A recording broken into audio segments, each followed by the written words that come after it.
following podcast is being brought to you by the Defy Life Podcast Network.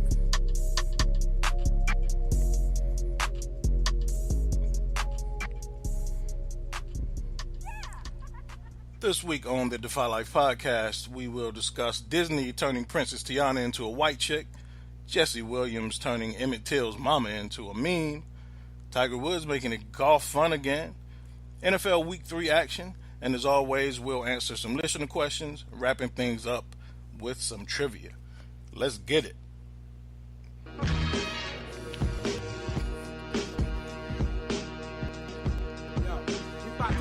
Life. It's more than just about some football. All my sports teams off season go through withdrawals, 30 minutes to tip off. Like Rakim was saying, weak ideas give me ear problems. Sound like thunder and rain. I'm excited that you came on this journey with 3 of my friends. Defy life till we die and grow wings. Just a different perspective. Haters in every direction. Refuse to live my life based off your projections. Their expectations are lazy. My expectations are crazy. My lady defies me.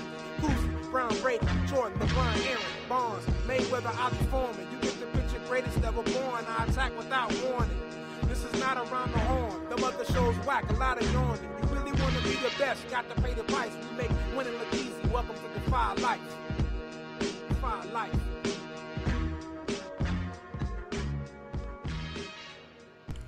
Welcome back to the Defy Life Podcast, ladies and gentlemen. You can listen to us anywhere your favorite podcasts are available. As always, we encourage you to follow, subscribe, like, and drop us a comment whenever you listen. You can also follow us on all social media platforms at Go Defy Life. This is the Defy Life Podcast, sponsored by our friends at Bud Bottles, home of the Bud Bottle and the Bud Freshener. Please visit budbottles.com for your odor eliminating needs. This is episode 6 of the Defy Life Podcast. I am your host, J.R. Glymph, and as always by my wonderful co-hosts, Thomas Stevens, Alvin Glymph, Gerald Hedrick, and a guest for the day. Welcome for the first time to the Defy Life very own Yusuf English. How's it going today, Thomas? It's going on. What's popping? What's popping? How are you? I'm good, man. Everything's popping tonight, no doubt. Alvin Glymph, how you doing? Man, I'm doing good. Chilling with my popping bottle. So I'm doing good, bro. Had a good week, good weekend. All is well. Good stuff, man. Good stuff. Hope you didn't take no trips cross country and leave us over here again this week. I'm here, and hopefully I'll just be sitting my ass down for a while, and we'll be state and don't have to go nowhere for a minute. Cool. Till Thanksgiving, till we all pile up in your house. So, absolutely. Gerald Hedrick, how you doing tonight, sir? Yo, what's going on, man? Y'all already know, man. I was in catching some good Z's. So I gotta bring my energy level back up, man. But y'all already know it's 2 for Tuesdays. It's time to get it popping. Yo, I'm really, really excited. I'm waiting on that Dreams of Dreamville to drop for my baby Lip. October 2nd is coming fast, man. We're gonna check it out, man. I can't wait to hear what he got to say out there. No doubt. Gotta get that man on the network. No doubt. It's in the works. All right. Yusuf English, welcome, sir. It's good to have you here for the first time. You've been big boying us for the last. I'm just kidding. Man, glad. Man, thanks for joining us, man. It's good to have you here. Yeah, no doubt, man. Thanks for having me on. I'm a huge fan of the show, man. Huge fan of the show. Been listening to it for a while now. I done call Pooh, I done call you, I done call Money, so it shocked me today when you let me know I was going to be on the show. I was like, I made it. They finally put that. I done made it. I'm here. Oh, man. Well, if you see a skin dude in the street, his name rhymes with Leon Talls. If you see him and he approaches you and says, "How does it feel?" I ain't got nothing to do with that. Oh man, it's good to have you on, man. For those of you who don't know, I'm sure you all know by now, but if you haven't made the connection, Yusuf is the one of the hosts of the show featuring Coach Kurtz. One of our newest shows here on actually our newest show at this point on the Defy Life Podcast Network. So we are fans likewise, excited to bring those guys on. And in the very near future, we have some other announcements to make, so we'll kind of wrap those things all up in one show. But for now, and I speak for me, and I'm sure I speak for the rest of the guys, but you guys chime in. I'm a huge fan of the show. I was hooked from so you guys do a great job, and your perspective on things is totally different than anything you generally hear. So kudos to you guys. We're excited to have you on board. We appreciate it, man. Me and Micah and Josh, we really appreciate it. We appreciate you guys for bringing us on, because we were just I was trying to get some advice, and it just everything kind of just flowed. And since dealing with y'all, things have kind of taken us to another level. We have more listenership and stuff like that. So it's definitely thanks in part to Defy Life. And the staff here, you guys have done a great job of promoting us very well. You've given us a voice. I do my blog. I try to do it every day, the thought of the day. Yeah, and I just been I've been trying to keep up with you guys. I mean, I ain't got apparel or nothing, but I almost threw a Defy Life logo on a white T-shirt and took a picture. Hey, depending on how depending on how our bank account's looking, we all think about doing that at times. So I got to get me a shirt, and I can't get a shirt without getting the joggers or Money Will Kill Me. Yeah, so, that's right. I got to make sure I get that over to you so I can go ahead and do that and take my picture. Now, Money, I ain't gonna be cheesing in my picture like you do, but Hey, y'all know what's funny though? So Yosh was like, I'm sending Yosh the commercial. And before we even I guess I'm gonna mention it now, so I'm gonna go ahead and say it. Shout outs to you also, Yusef and Tom Stevens, and the making of our first commercial. It came out. Corey Gooden, dude. You laced it. We could have imagined. So shout out to you, Yosh, for having the lead cameo.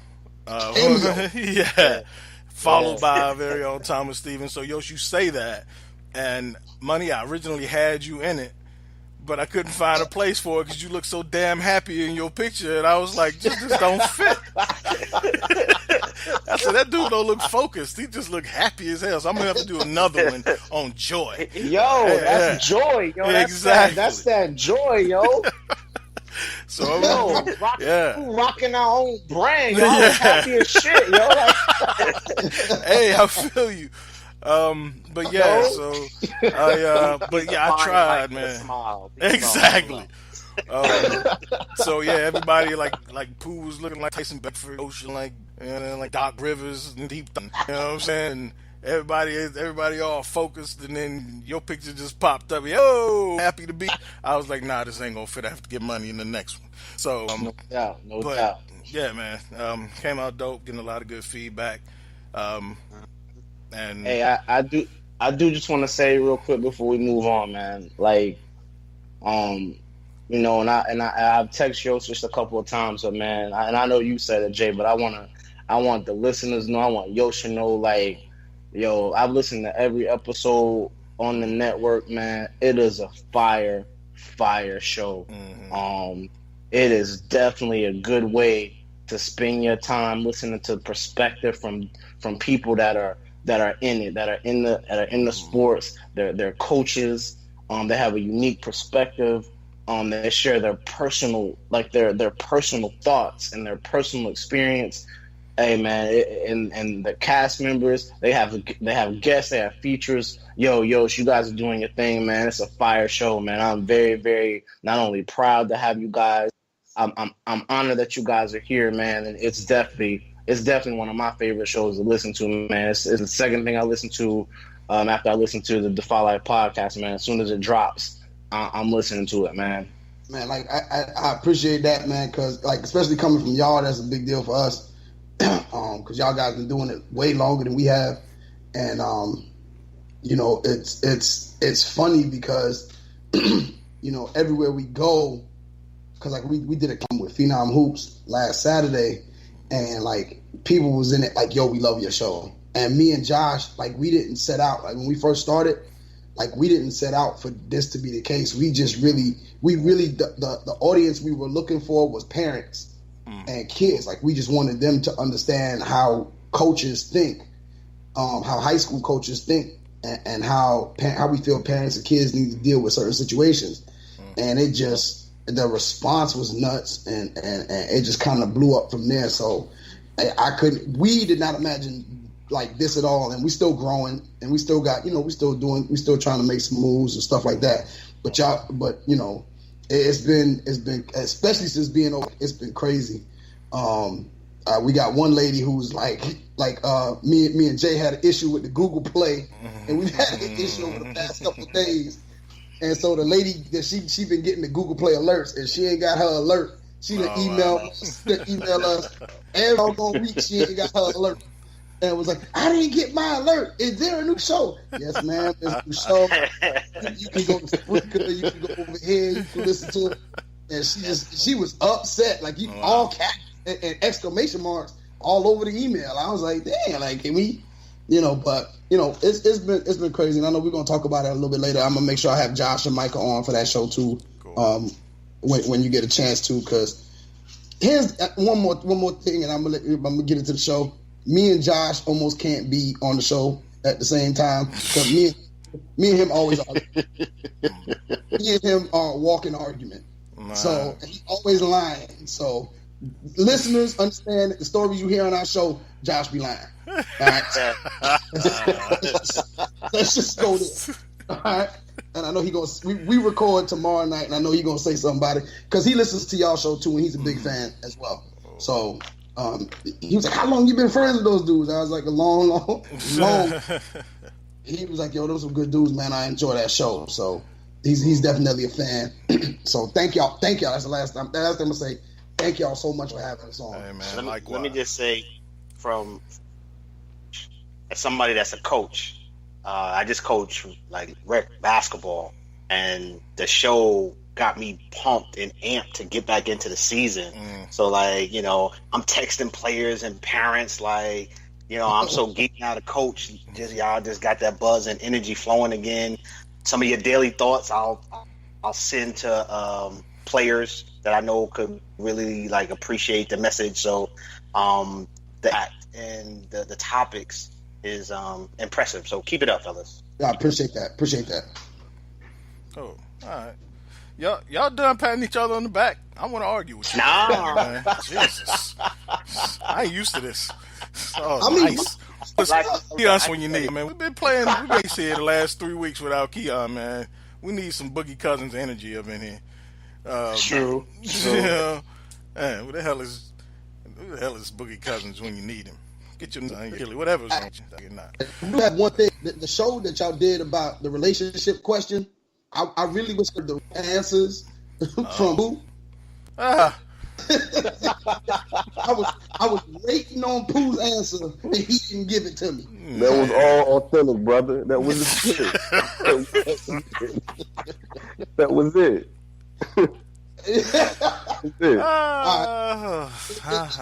it, it was it. I got to take it at face value. Yeah.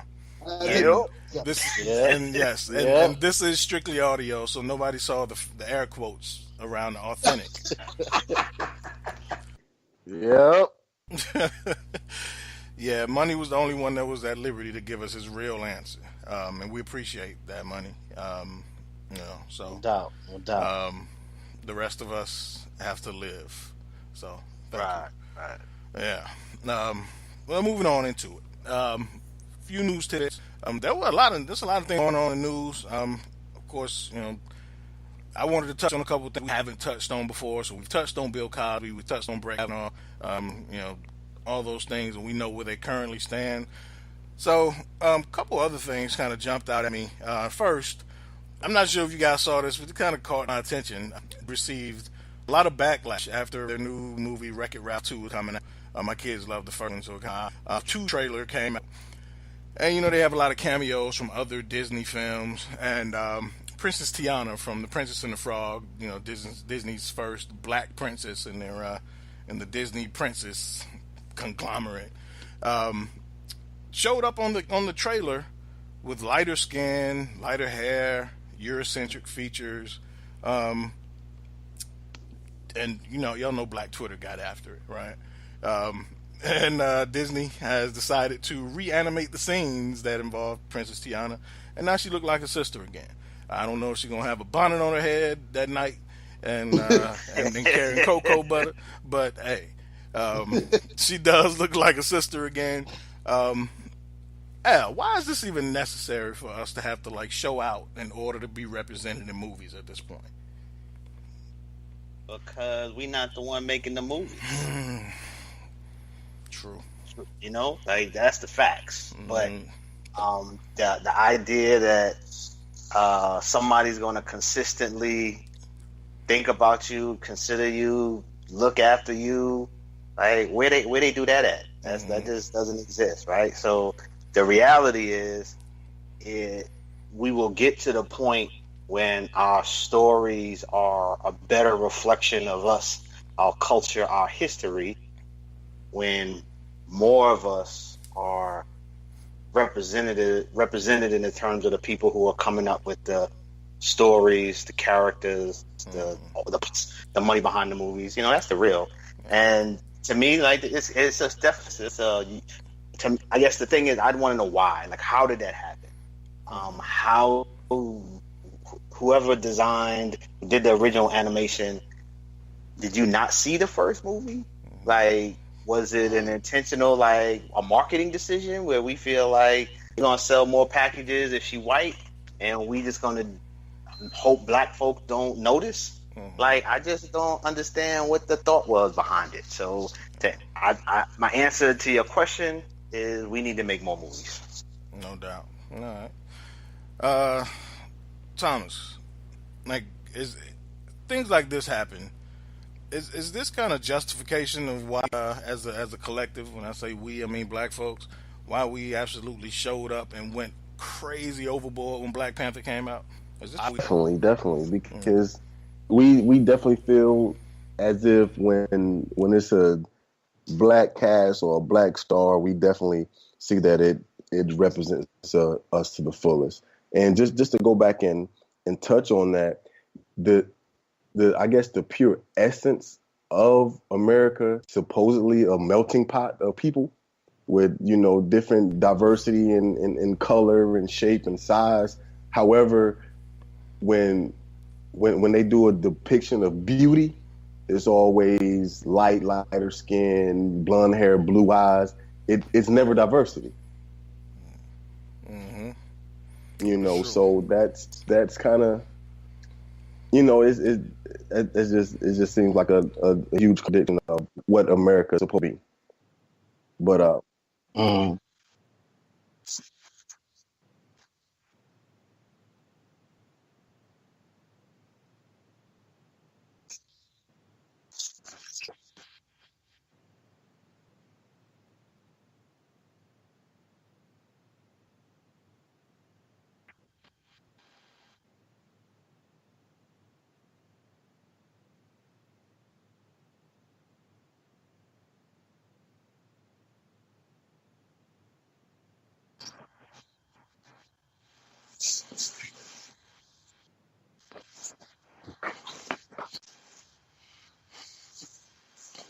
Man, that question's so deep. Like, like they do studies. Man, they do studies with the kid Barbie dolls and about which doll is and which doll is ugly and which doll is good and which doll is bad. And I don't know the exact numbers, but man, you'd be astonished that most of those kids, black and white, say the black dolls are the non-attractive dolls, and the black dolls are more apt to be the bad guy or like and that's in children. So like at some point we're taught at a granular level, that just from a systemic place that white is prettier or not negative and darker is uglier and negative. I mean, dude, they whitewash Jesus for Christ's sakes. You know, like, you know, every church in the country almost you walk into depicts Jesus as a Caucasian man, like he was, you know, like he was born in the Netherlands or something. Like, and not just in the country, in the world. Yeah. So, you know, that's.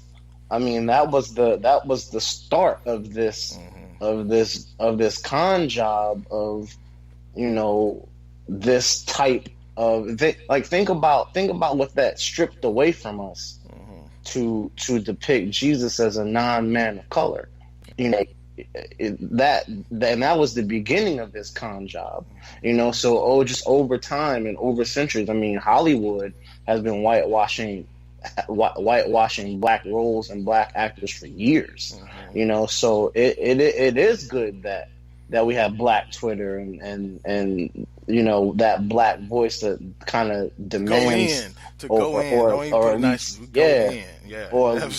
least calls attention. You know, at least calls attention to that. So I'm happy with the backlash, man. You know, that's sometimes we're not sitting on our hands and saying and just letting this stuff happen. That's the powerful thing about social media has a lot of negatives, but when you use social media for what it's and kind of, it can be a powerful tool, man. Usually, so everyone that jumps on that, but I mean that's a deep historic, you know, what years and years and years of overt and systemic and racism, and just how we're depicted as this thing that we're not. Yeah, and like Yusuf, on a I guess on a higher level, beyond even like the movies themselves, when we look at like award shows and award ceremonies, we've even taken it. Like we're at a point where we've kind of devalued our own award shows. And you see people say, "Oh, he ain't win nothing but a Soul Train award, or he ain't win nothing but a Bible, you know, or a sword." We create these things and we diminish them. What is it like? How long do we have to like want this seat at the table and gain acceptance of, you know, Emmys and Grammys, and realize that those awards are no more prestigious than the ones that we design for ourselves? See, but Jay, what you're doing there is you're trying to apply logic to illogical people. The majority of us are illogical. You see what I'm saying? We talk about change. We want to see change. We want to whatever, but nobody wants to step up and be the change. See, we're powerful beyond measure, and the problem is we don't see the value. We don't see the value within ourselves. So since we don't see the value within ourselves, how can anybody else see the value in us? There's a saying that goes, you know, how can someone else believe it if you don't believe it yourself? You know, like we don't believe in us. Yep. Like we don't go out in droves to support these films that are produced and directed by our own people. So if we're not doing until it's fashionable, our society has a mob mentality where the reason why everybody went to see Black Panther because it was the cool thing to do. True. I personally did not think it was a good movie. That's me. Okay. I watched it. I enjoyed it. I love to go see good movies, and I just didn't think it was a good movie to me. Gotcha. You know what I'm saying? So that was me. But the amount of people that went to see it because quote unquote it was black and wore African garb and this, that, and third. They ain't doing that today. Yeah. You feel what I'm saying? So if we wanna, prime example, you talk trash if you see a white person, lock your doors if you see you coming. But if it's a group of dudes coming down, you cross the street yourself. You lock your own doors. So no, I don't bash those people. I lock my doors. You feel what I'm saying? Like, I don't bash them people. Until until and I mean that point. Why? Okay, so why is that okay? See, that's okay because we are okay committing crimes against us. Like, we're okay with it. A bunch of my kids went to a funeral today for a kid who got shot last week. Guess what happened today? We had a lockdown because in retaliation to that, they had a kid chasing another kid down the street with a gun during school hours, black on black. And my town is predominantly white. Well, I would counter that with, though, that happens in every community, though. Like, that's more about but that's what I'm saying, though, Jay. Like, community, because we're all behind Colin Kaepernick, and I'm not taking this another direction, but I'm just saying to expand on your point. Everybody is saying Colin Kaepernick, Colin Kaepernick, Colin Kaepernick. Well, shoot, what he's standing up for is everything about the violence and police brutality and everything else that needs to be addressed. What about black on black crime? Period.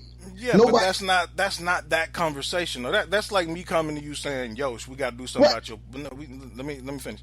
That's like me saying, "Yosh, we got to do something about your point guard, man. This dude got 8 turnovers yesterday," and you look at me and say, "Yeah, but our linebacker broke his leg last week." That's a different conversation, right? So, so if he's addressing one thing, it's totally unfair to because there are conversations being had about Chicago and about black on black crime. There are but this is not the conversation he's having, and he's in the community and other people in communities who fight those issues. But when those issues come out, things don't want to talk about, it gets deflected as black on black crime, which is a myth because if black on black crime exists, so does white on white crime. So does Hispanic on Hispanic crime. What I'm saying is I am not debating or disagreeing with anything you're saying, Jay. Mm-hmm. I actually agree with everything you said.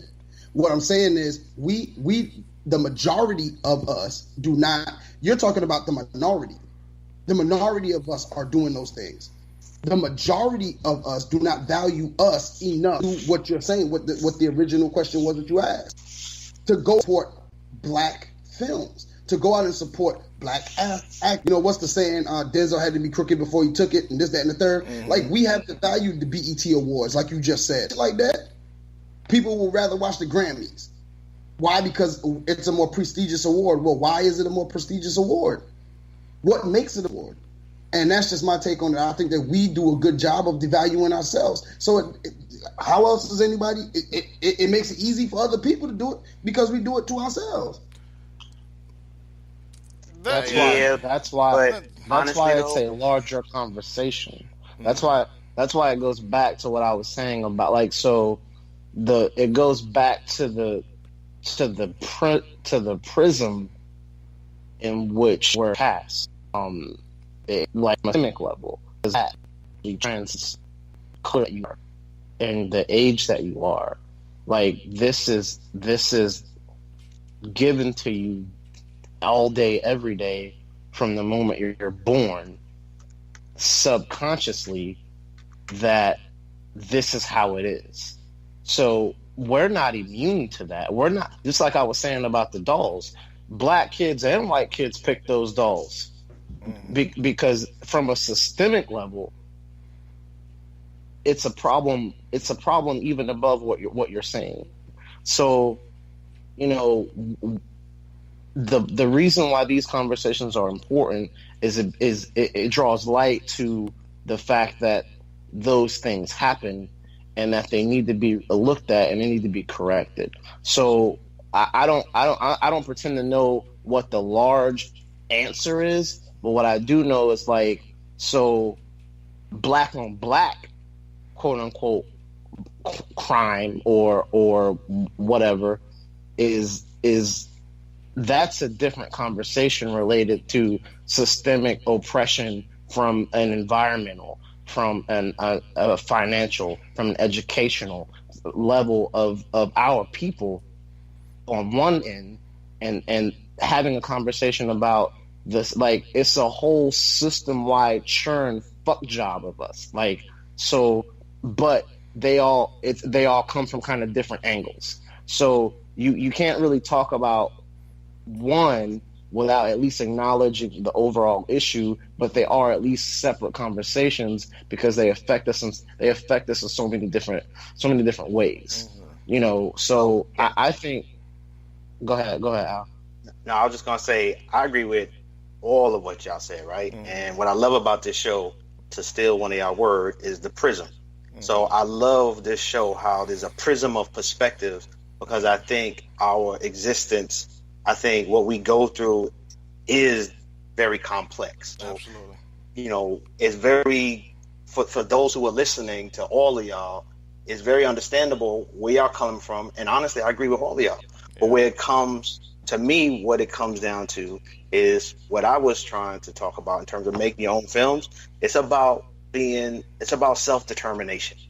So when you think about what's going on and what we're dealing with, and you know, Kujichagulia, Kwanzaa, that principle, self-determination, it's about us being accountable for our own actions. And it's not while acknowledging external factors, understanding that we have the power, because like brother said, we are powerful people. We have the power individually and collectively to make a difference. And when you own that fact, right, you hold yourself accountable and you hold other people accountable in terms of the choices you make. So in terms of the award shows and the prestige, like when y'all were talking and we talk award shows, the line that comes to my mind, and I'm keeping it real, I go back to Public Enemy, Terminator X, 1988, that song where they talking about who gives a fuck about a goddamn Grammy.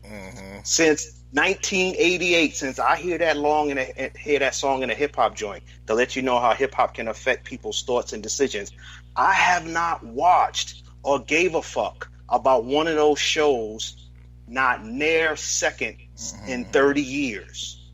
That's how I've been like, fuck their awards. Because I don't give a damn about what their standards don't mean nothing to my existence and my experience as a people. So I think if we own what we all talking about in terms of making those choices, and it's doable, like, you know what I mean? We just need to support our own shit. And we got the resources. Yeah, and that's what I think is the key. And I absolutely, like, Yost, I don't disagree with you. But like Al said, I think it's probably a bigger conversation that we can have shooting even probably in the whole 3 hours we're gonna be on here, right? So indeed, it's like 3 weeks. That's a deep combo. Yeah, exactly. So even I like to include this in news tidbits is kind of unfair. So that's on me. But because I honestly didn't see it going to where it's going, but I should have, because it's such a deeper conversation. Right. And Al, you mentioned so many layers. Yeah. There's so many layers that gotta be unpacked. But Al, you mentioned the word support, and I think what all of us can relate to in this realm is that word, because I see it all the time, and I'm sure we all see it. We've talked about this before on the show. Is garnering that support from from friends, from family, from people who claim they support you, from associates, the coworker, anyone. When you are doing something, to establish yourself as for what we do, for other black businesses, to establish yourself for something of your own and to establish your own identity. And it's a struggle at times to get people to get on board, because they don't hold you to that same measuring stick as they would, other platforms that are conglomerates and are corporations and are white owned. They don't see you in that same light, so they tend not to take your word as seriously. So, like Yosh mentioned, we have this mob mentality, and people are followers. I say this all the time. Fans are fickle as fuck. So once people start to see you make moves, they jump on board. Nobody's willing to be that first one to stick their neck out there.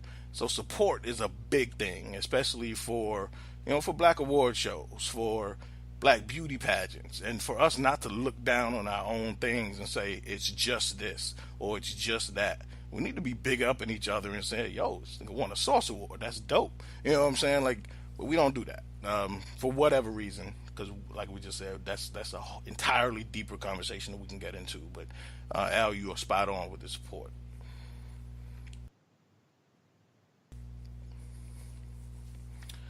So I don't know, but I'm off on another tangent. But again, I guess that's the. Yosh, and I'll take it back because I just went off on my LeBron dropping 50 when I should be dropping dimes, right? So we talked about this last week. Yosh, Yo, I'm here. if you, I want to drop this question, and we had this question last week. Everybody gave their answer, but really quickly, based on your role in your show, what position would you play if that was a basketball team, and what current NBA player would depict your style on your show? Current NBA player that would depict my style. God, dog. I put you on the spot. The funny thing is, I don't really watch the NBA, which is odd for a coach. Okay. But current, like I feel like I won't say LeBron because I ain't the scorer. That's Josh and Micah. They're the ones that drop buckets. I'm the facilitator. I'm the one that's gonna. I set them up. Like if I know something gonna get Josh heated, I go ahead and say it because I know it's good. It's good for the ratings. I'm gonna go ahead and say it. I'm gonna drop that. Micah's real late. Like you can't frazzle Micah. So Micah more like he cool. What was the saying? He cooler than the other side of the pillow. He's that dude. So you can't frazzle him. But Josh, you can get up under Josh's skin real good, real quick. Tell him say something like LeBron ain't all that or something like that. He be ready to fight you. He come through my computer screen, which is crazy because he's a Jordan. He thinks Jordan. But anyway. Oh, that's going off. So, don't even get us started, man. Yeah. Don't even get us started. Keon might just show up just to say fuck Michael Jordan, and you never know what happened after that. I ain't even gonna go. But whoever it is nowadays that makes that dishes off, because me personally, I take it back to the Isaiah Thomas. Oh, that worked. That would be like, I mean, even when I used to hoop, like I played hard-nosed defense, and I used to pass the rock, handle it pretty well, so. That would be that's me. Josh going jack that bitch up like it's going out of style, boy. J.R. Smith out there, step in the building. Boy, he's shooting. Josh shoot off the toilet bowl, man. As soon as he got out the car shooting the other day. So I mean, but I can't say this. He make most of them. He drops buckets. That's all you can ask for. That's all. He Kobe now. Pass the rock, Kobe. Yeah, he Kobe. He definitely that. Josh Kobe.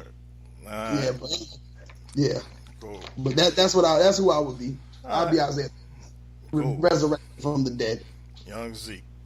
All right. So I'm gonna put this on y'all. We just had a deep conversation on our own views on ourselves. But I was gonna bring up Jesse Williams. Not even sure y'all saw this, but this is probably fits right into what we just talked about. So we touched on a lot of this, but actor producer Jesse Williams is under fire as well for posting a picture of Emmett Till's mom as a Nike meme, the Colin Kaepernick meme, believe in something even if it means sacrificing everything, to promote his new upcoming film Till. Distasteful as fuck is what I thought when I saw it. But does this kind of fall in line with the same thing we just talked about, is how we view ourselves? And that was just short-sighted as hell to me. Anybody disagree? We can talk about it. If not, we can move on. Y'all let me know. I'm all right with agreeing with you. All right. Yeah. I'm pretty much on with you. All right, cool. Yeah. Yeah, I think that was just.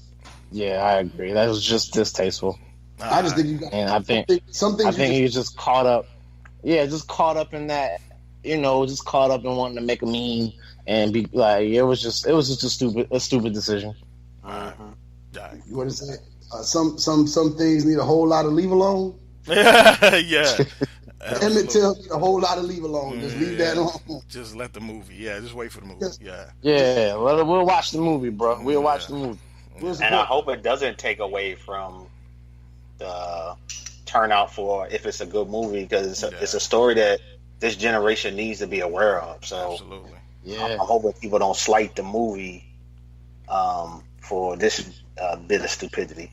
Yo, Alvin, I'm gonna tell you what's crazy. What's crazy is, as an English teacher, I teach English, and you'll be amazed at how many kids or their parents have never heard the name Emmett Till. How crazy! I wouldn't. No, I really wouldn't. I really wouldn't be surprised. Berserk. Like, every time I show this video, I got a parent or somebody emailing me, "What's this video you showed my son?" Now, mind you, I already got it approved. "What's this video you showed my child about the kid and down south, and what is that story about?" And I was like, that's our history. That's our history. And it's black and white people. Like, so I can't even, I almost could understand the white students, but I mean, like, come on, dog. Like, you should know this. You old enough to have known this, to have at least heard the story. And you in the South too? Like, wow. And it was a major yeah. big story. And kudos to you for showing that video in your class, because a lot of teachers won't, a lot of people don't, and a lot of schools won't allow it.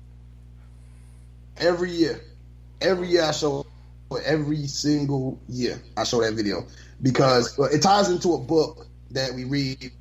It's called, if you've never read it, it's a great book. It's called Lay That Trumpet in Our Hands. And we do some background on it, and the kids have to do research projects on different things throughout, different racial issues throughout history. And I make them do, and every issue I show a video of it. And we've done, you do that. You do the, like, people don't know about the Scottsboro Boys. It's a lot of things out there that my generation, and shoot, even older people than me, that have no clue what it is. And I just want to make sure that the kids going forward understand, there's no way to know where you're going unless you know where you came from. And you got to know, all that stuff has to be known, so that you don't go out in this world blind thinking that everything is hunky-dory. Yeah. And interestingly enough, I think I read somewhere that case was reopened, or the lady in the case said that she finally admitted, like, she 90 years old or something. She finally admitted that she lied or something. Yeah, she admitted that she lied. Yeah, so I mean, as if we needed that admission, but thank you. Oh well. Right. So all right. So in short, shame on you, Jesse Williams, and I hope the Emmett Till movie is pretty good, because I think it's worth seeing. So, on to some listener questions. Again, like, I purposefully went further out than I was waiting on this one. Our second listener question, and even our first one is pretty far away from where our base is. So I want to kind of reach out and span the globe and see how far we can get out with these. So all the way from the West Coast, from Al's folks, you might have saw DeMario when you were out there. Now he's in Sacramento. I don't think you saw him, but shout out to you, DeMario, from Sacramento. DeMario asks, what is the best football movie of all time and why? Thomas Stevens, tell us which football movie reigns supreme in your mind, sir. Football movie. Well, wow, man. I guess that's tough, because all of them give you something different, So that's why our listeners are great. Right, man. Mm-hmm. One, yeah. I'm gonna give you one. I'm not gonna carry on and give you a lunch list.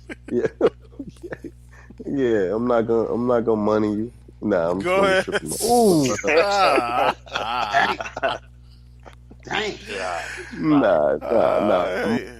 Like that. Yeah, gotta be succinct. That's the bully. The bully can carry on.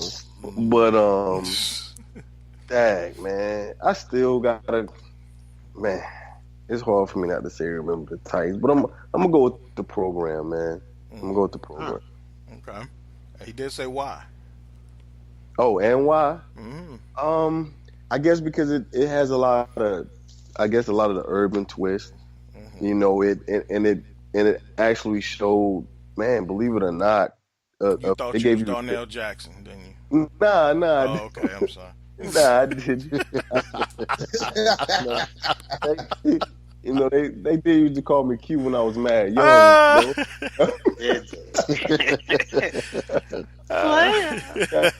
but because I can't remember the kid name. I want to say Bordeaux, but that's what the Blue Chips. So the kid the linebacker, and Mac. he was a tremendous Mac. Alvin Mac. Yeah, Mac, tremendous player, and he just, I mean, he didn't know anything. He was practically illiterate, you know. And you've known a lot of players that just have been superstar players, but just didn't have it in the books or didn't desire to have it, even though they really needed that portion, you know, to take it to a higher level. So to me, it just showed you the different realms of the sport. You know, whether it's the book, the girlfriend, the emotion, the disappointment, the injury. It gave you the entirely different spectrum of everything. So that's why I enjoyed it the most. No doubt. And you know, and that movie was the game shots were shot in Williams-Brice Stadium. And and we took a field trip as Newberry High School when I was in like 10th grade to be part of the fans in the crowd. So that movie always have a sentimental part with me. So. Oh wow, I did not know that. Well, I knew it was shot at Williams-Brice, just didn't know y'all was in it. Yeah, I mean, not like close enough where we saw ourselves, but we was there somewhere. So yeah. But yeah, so it's always been sentimental. That's a good one.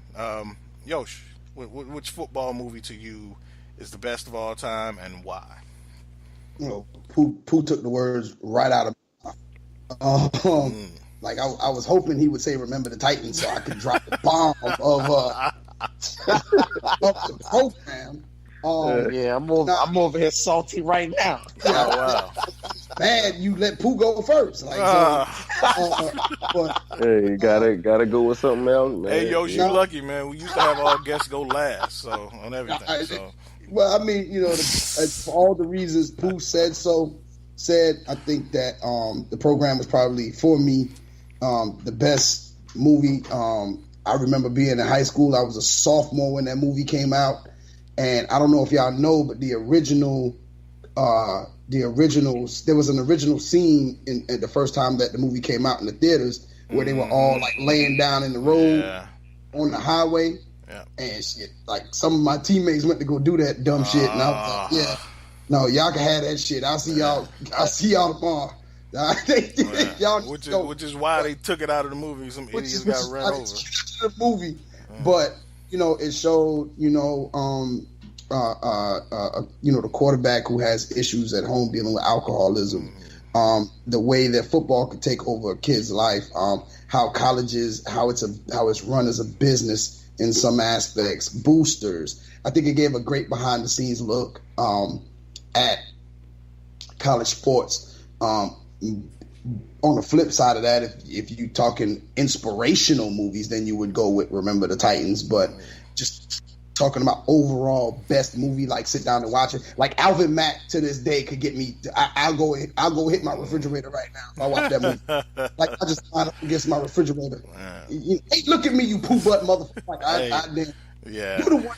Oh, mom, you the one that what was it? You the one that stole a car, trying to carjack her. Yeah, I don't even know your mom. Yeah, like that was. I don't know your mama. Yeah, like so. You know, he gets you. That movie got you hyped and it let you down at the same time. So it was a great. It kind of hit a lot of, especially as an athlete, it hit a lot of different emotions. And so I got to go with the program. All right. So 2 up for the program. Gerald, I'm guessing you're gonna make it 3. Hey man, if I gotta echo almost verbatim those first 2 guys, man. I mean, I almost, it's like I said, it's like Thomas said, it's tough tough to not say Remember the Titans. It really is, because that was a great movie, and it warmed your heart.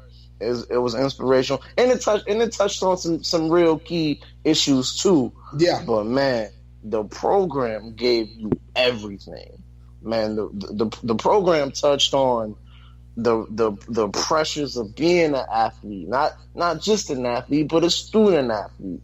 What it's like to try to date as an athlete, get your grades. It even touched on steroids and dudes being like the Baylor stuff, and you being a psycho and trying to take it from chicks, and I mean it touched on, you know, parents and the pressure from the coaching staff, and I mean I don't know what the movie didn't. It was a love story. It was I don't know what that movie didn't give you. Y'all making me want to watch the program again. All right. Yo, I'm about to watch it right now. While we recording, I'm about to go click on it right now. Hey, yeah, I'm probably watching tomorrow on the Fire Stick. Really, for real. Like, man, the program, it's I can't think of a movie. I can't think of another football movie that I'm gonna be able to put above it, just for the sheer fact of its content, it giving you everything. Now some of the plays was whack, but yeah. But it was like 1991 or some shit, but but still, like, I really enjoyed that movie. It's an undying classic, man, and I will have to say the program. A certified classic. All right. So 3-0 for the program right now. Al, you trying to make it a clean sweep, or you got something else? Oh, I had to Google the program to make sure I even saw the movie, to be honest. So I'm like, damn, what movie is this? Mm-hmm. And now I'm like y'all, like you, Jay, like I need to go watch it again, because I did see it. Now that I see the movie, I'm like, yeah, I've seen it. Don't remember it being all like. It didn't even come across my top list of, like, top football movies. Wow. Right. Wow. And I only put 3 down, really. I didn't go through like a top 5 or anything like that, or 10. But it didn't even cross my mind. But so Remember the Titans is definitely one in the top 3. Probably maybe even my best. But I like Friday Night Lights. Mm-hmm. I really like that movie. I thought that was a good movie. And honestly, like, to be honest, like the movies, the football movies, what I like most about them, like my favorite part of the movie is the inspirational locker room coach speech that in each movie, there's going to be that scene where the coach just has to show up and represent and inspire and motivate his squad. Like in Friday Night Lights, like I can see the coach talking about perfection and, this is the last game, we're going to be together. Look your boys in the eyes, da-da-da-da. But to me, the best speech ever was in Any Given Sunday. Any Given Sunday. With Al Pacino. Yeah. And he's talking about 6 inches in front of you. I didn't know if you was going to the actual extended speech or the Jamie Foxx impersonating Al Pacino. You run down to your mama's Buick, and you like that one. So I didn't know which one you're talking about. That was good too. That was funny too. Yeah, okay, go ahead. So, but Any Given Sunday was probably my third. Like I would say, Remember Friday Nights, and then Any Given Sunday. But I really, really love those speeches, and that's my favorite part. Okay. Oh yeah. Loved all 3 of those too. I was gonna say Friday Night Lights is probably. If I had to pick one, that's probably my favorite, but the program is up there. Any Given Sunday is kind of a guilty pleasure for me, even though I know it's totally unrealistic, but it's got Lawrence Taylor in it, so I'm good. But Rudy to me is always it is what it is. The storyline, you can't beat it. Brian's song has always been a good one. Jerry Maguire to me has always been another one, and The Express, Ernie Davis story, that was pretty good. I like that one. But And then like on the flip side, outside of like the inspirational stuff, like funny movies to me, got to go with The Waterboy. Oh, not about that one.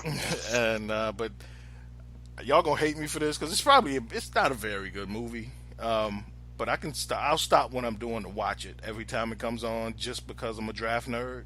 Draft day, every time it comes on, I put down. It wasn't that bad. Okay, okay. Everybody always tell me it was a horrible movie, but I can't see it because I'm blinded because I'm a draft nerd. So I'm glad y'all liked it. I didn't think it was that bad. Is that the movie with Kevin Costner when he the GM of the Browns? Yeah. And Arian Foster. That was a good ass movie. Yeah, I thought That was a good ass movie. like everybody always tells me that some movie sucks, but I love that movie, man. So. Special shout out to The Longest Yard. Both of them. Yeah. Both of them were good. Yeah. So I did mention those. That was going to be my mission. Never seen either one of them. Oh wow! Damn. Yeah. And now it's kind of a thing. Is everybody's like, you got to watch The Longest Yard, and I'm just kind of like, nope, not watching it at this point. It's kind of like Power to me. I just won't watch it now. So yeah. I mean, what was this thing? A rebel without a cause. Yeah. I'm defying life. I hate to watch it. Yeah. So, Jay, what was your favorite scene in Friday Night Lights? Then, so that's your favorite. oh man, Friday Night Lights, man, with Booby. Everybody when Booby crying in the car, man. Oh, mine too. Yeah. Yo, but a funny story. I can't think of that actor's name. Antoine Fisher is what I call him. He's a great professional crier. Like, yeah, he is. that Yes. movie, there's a Tyler Perry movie he does where he's sitting on a bench. Yeah. And he's falling out, like snot coming out his nose and everything. Like, he's a really, really good crier. Give him credit. Yeah. And it's funny. It's funny because my brother-in-law hates that dude, right? As an actor. So everything he's in, he's like, I can't stand. So when he was in Notorious, in the Biggie movie, playing Puffy, every time that shit come on, my brother, like, I can't stand that crying ass mom. Like, he hates that. And that's the one thing he mentions is how much he always crying in movies. Derek Luke, that's his name. Yeah. So shout out to you, Derek Luke, with your crying ass, Keith Sweat ass, looking ass. Nothing wrong with crying. Yeah, ain't nothing wrong with crying. So yeah, but yeah, Booby crying in the car. You can't beat that scene. Loved it. True. So, but yeah, thanks, DeMario. Great question. And funny, I think like we've talked about our favorite basketball movies before. I don't think we've ever talked about our favorite football movie. So, shout out to you, DeMario. You've been listening. So, thank you. Next question, all the way from Ottawa, Canada. Robert from Ottawa. Good question for some of us, maybe one of us. Hilarious for all of us. Robert asks, what are your Major League Baseball playoff predictions? Really, I just asked because I haven't heard JR trash baseball in a while. So Robert's also been listening because he knows I have no idea if he knows damn well we don't know. Yeah. So this is hilarious because Alvin's the only one gonna have a serious. Maybe Yosh. I don't know, Yosh. I don't know. But I don't know. My guess. I'll get this out of the way. I got three things to say. Are the Expos playing?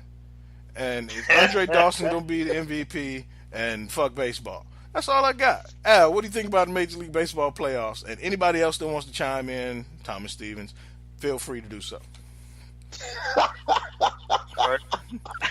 Let me say, I got $50 that say the Expos aren't going to win the World Series. I have my heart set on. I bet you that. I got you on that.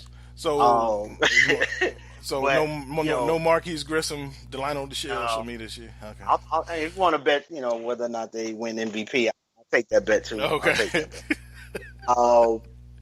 Real talk. I am a baseball fan. Actually, got the Dodger game up as we're doing the podcast right now. So I do watch baseball, follow it, So to answer his question, what I'm expecting, you look at this year, the Red Sox have been the lead horse all season. They've cooled down a little bit this last month, but you expect them to be strong and make a good run. As someone who just hates the Braves because they left downtown Atlanta, I hope they get swept. And right, don't score a run in the playoffs. That would be I would really love to see something like that because right. I hold grudges. Don't appreciate how y'all took all the economic impact out of the city of Atlanta because it was too like dark. A baseball grudge either. Jesus. Right. I done threw the hex on them, and I mean it. The curse, Cobb County curse, is in effect. Wow. So right. So I hope they don't do too well. So honestly, looking at the Yankees and Dodgers, I would love to see them in the World Series. The Yankees are getting healthier. They've been winning recently, so looking good, but they're going to have to get into a wild card situation against the A's. But if they play in their home, they got a good shot. So I'm hoping the Yankees get into the playoffs and go deep. Dodgers, Magic Johnson's team is like looking strong. So I'm hoping in the National League, it'll be the Dodgers and the Yankees, and the Dodgers win the World Series. That's my predictions. That's what I expect. All right. Anyone have anything else to say or give a damn? Man, I think so. If Oakland Charlotte beats, Knights cannot win. Okay. Go ahead. if Oakland beats Seattle, the Yankees are gonna have to go out there and play them. I thought Seattle moved to Oklahoma City. Talking about the Mariners, man. Oh. So I don't know if and the Yankees. I mean the A's got some tough bats, man. So I don't know, man. I don't know. I agree with almost everything that Al said. I just don't know if the Yankees are gonna get by the A's. And also I do, since the Braves are kind of like the closest team to me, I am kind of partial to them. So, I do kind of want to see them do well. Now that they're finally back in the hunt. They have this kid called Alex Acuna Jr. and he is really, really, really, really good. And I do kind of want to see the kid. Yeah, I do kind of want to see the kid play well, and it's gonna be tough to see him not hit a home run in the playoffs. He 19 or something. I hope he strike out. All right. So that's all I know. That's all I know about baseball. All right. Well, great thanks, question. Robert. Yeah. Keep those baseball questions coming. Keep them firing. Yeah, absolutely, Robert. Thanks for the question. Glad we couldn't it's a shame, I guess. We couldn't really go 30 minutes deep into a lot of these questions like we do with a lot of these questions, but two of us were able to chime in. So thank you, Robert. And then I think based off your question, you listened enough to know that you wasn't going to get a 30-minute comeback on that one. So we appreciate you. Probably the shortest answer exactly, so far. Yeah. So you ain't even going to ask Pooh. Yeah, like Yoshi Poo watching the program right now. They ain't even paying attention. They just really just shit went to sleep. To me, I speak two languages, English and Spanish, and that's football and basketball. What y'all was just talking now is French. Oh man, yeah, I don't know. But thanks again, Robert. Everybody, we are so appreciative of your questions every week. We love our listeners. You guys keep us, dug deep, laughing, thinking every week. So we appreciate it. Keep them coming. If you want us to address your question on the show, email us at info@godefylife.com or shoot us a message at godefylife on social media, and we'll be sure to get to you. Moving on to sports, real sports. What you saying? What we been talking about? Like skillful games, maybe. I don't know.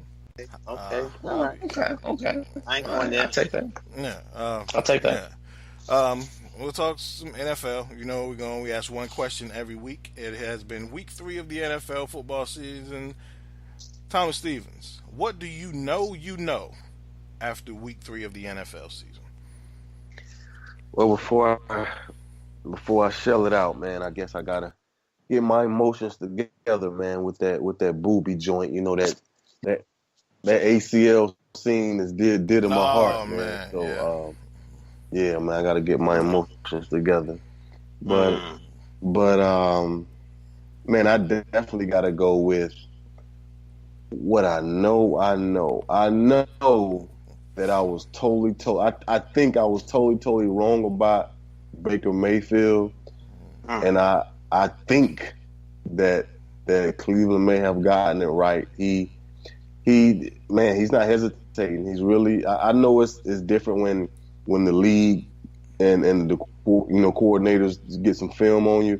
However, he's believing what he sees and he's letting it go. So I really didn't think that he was going to be. I didn't think he was going to look like that guy, honestly. You know, even though he played well in college and it seemed like to me in the big games he always folded. Like when we played against him in the playoffs. No, when we played him against him in the playoffs, I don't even think they scored a touchdown when they played Clemson. I think it was like 40-3. You know, he played well last year. Talent differential, but he's a gamer. Oh, dude, that was mad talented. I'm just telling you, dude's a gamer. But I just it seemed like to me when it was the bigger games, I didn't really see it. But you know what? I never even watched. I didn't watch until it was that's fair. So I'm a Sooner fan. I like Oklahoma. But I wasn't the only guy saying it. So so I'm gonna go. That's what I'm still going on the tangent about what I know. But what I know is I think Baker's legit. Legit. So that's what I know. Okay. Well, for Cleveland's sake, I hope so. As a Steelers fan, fuck it. I hope he strike out and get swept. All that stuff Al said about the Braves. Yosh, after week 3 in the NFL, one thing you know about the NFL. The Cowboys suck. Damn, Al. Oh, wow. Wow. Oh, and Yosh is a Giants fan, so this should be fun. No. Let me say this: we have a modicum of suckness to us too. Oh, really? Monica must be the whole fucking lot. He said, "Whatever Monica mean, that shit mean a lot." Let's not start that debate, there, brother. We can go to recent history and there's a lot of problems. Wow. But Dak Prescott didn't pass for 200 yards yet. I mean, I think he was overrated. They got rid of. It's not the same team. You can't. Des Bryant apparently was bigger than what you thought he was. Yeah.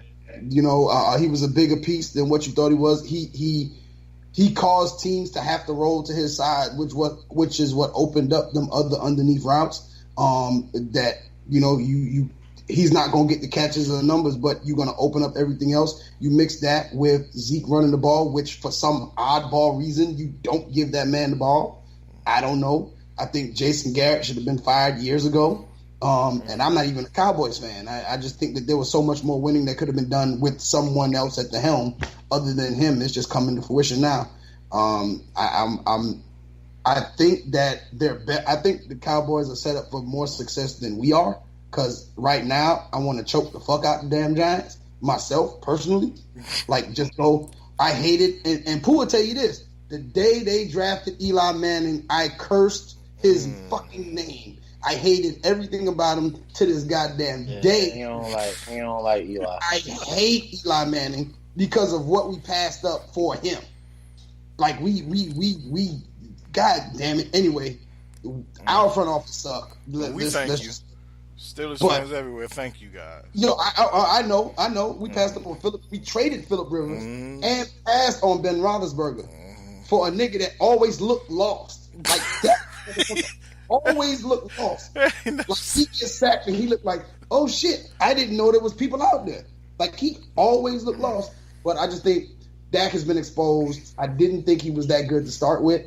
I just think he was really, really flourishing with a lot of people around him, and that offensive line. The offensive line is taking some hits. So I just think that right now y'all are in a place where, like, I know they suck right now. Like, will they suck a week from now? Like a week from now, I might say I know I was wrong. Okay.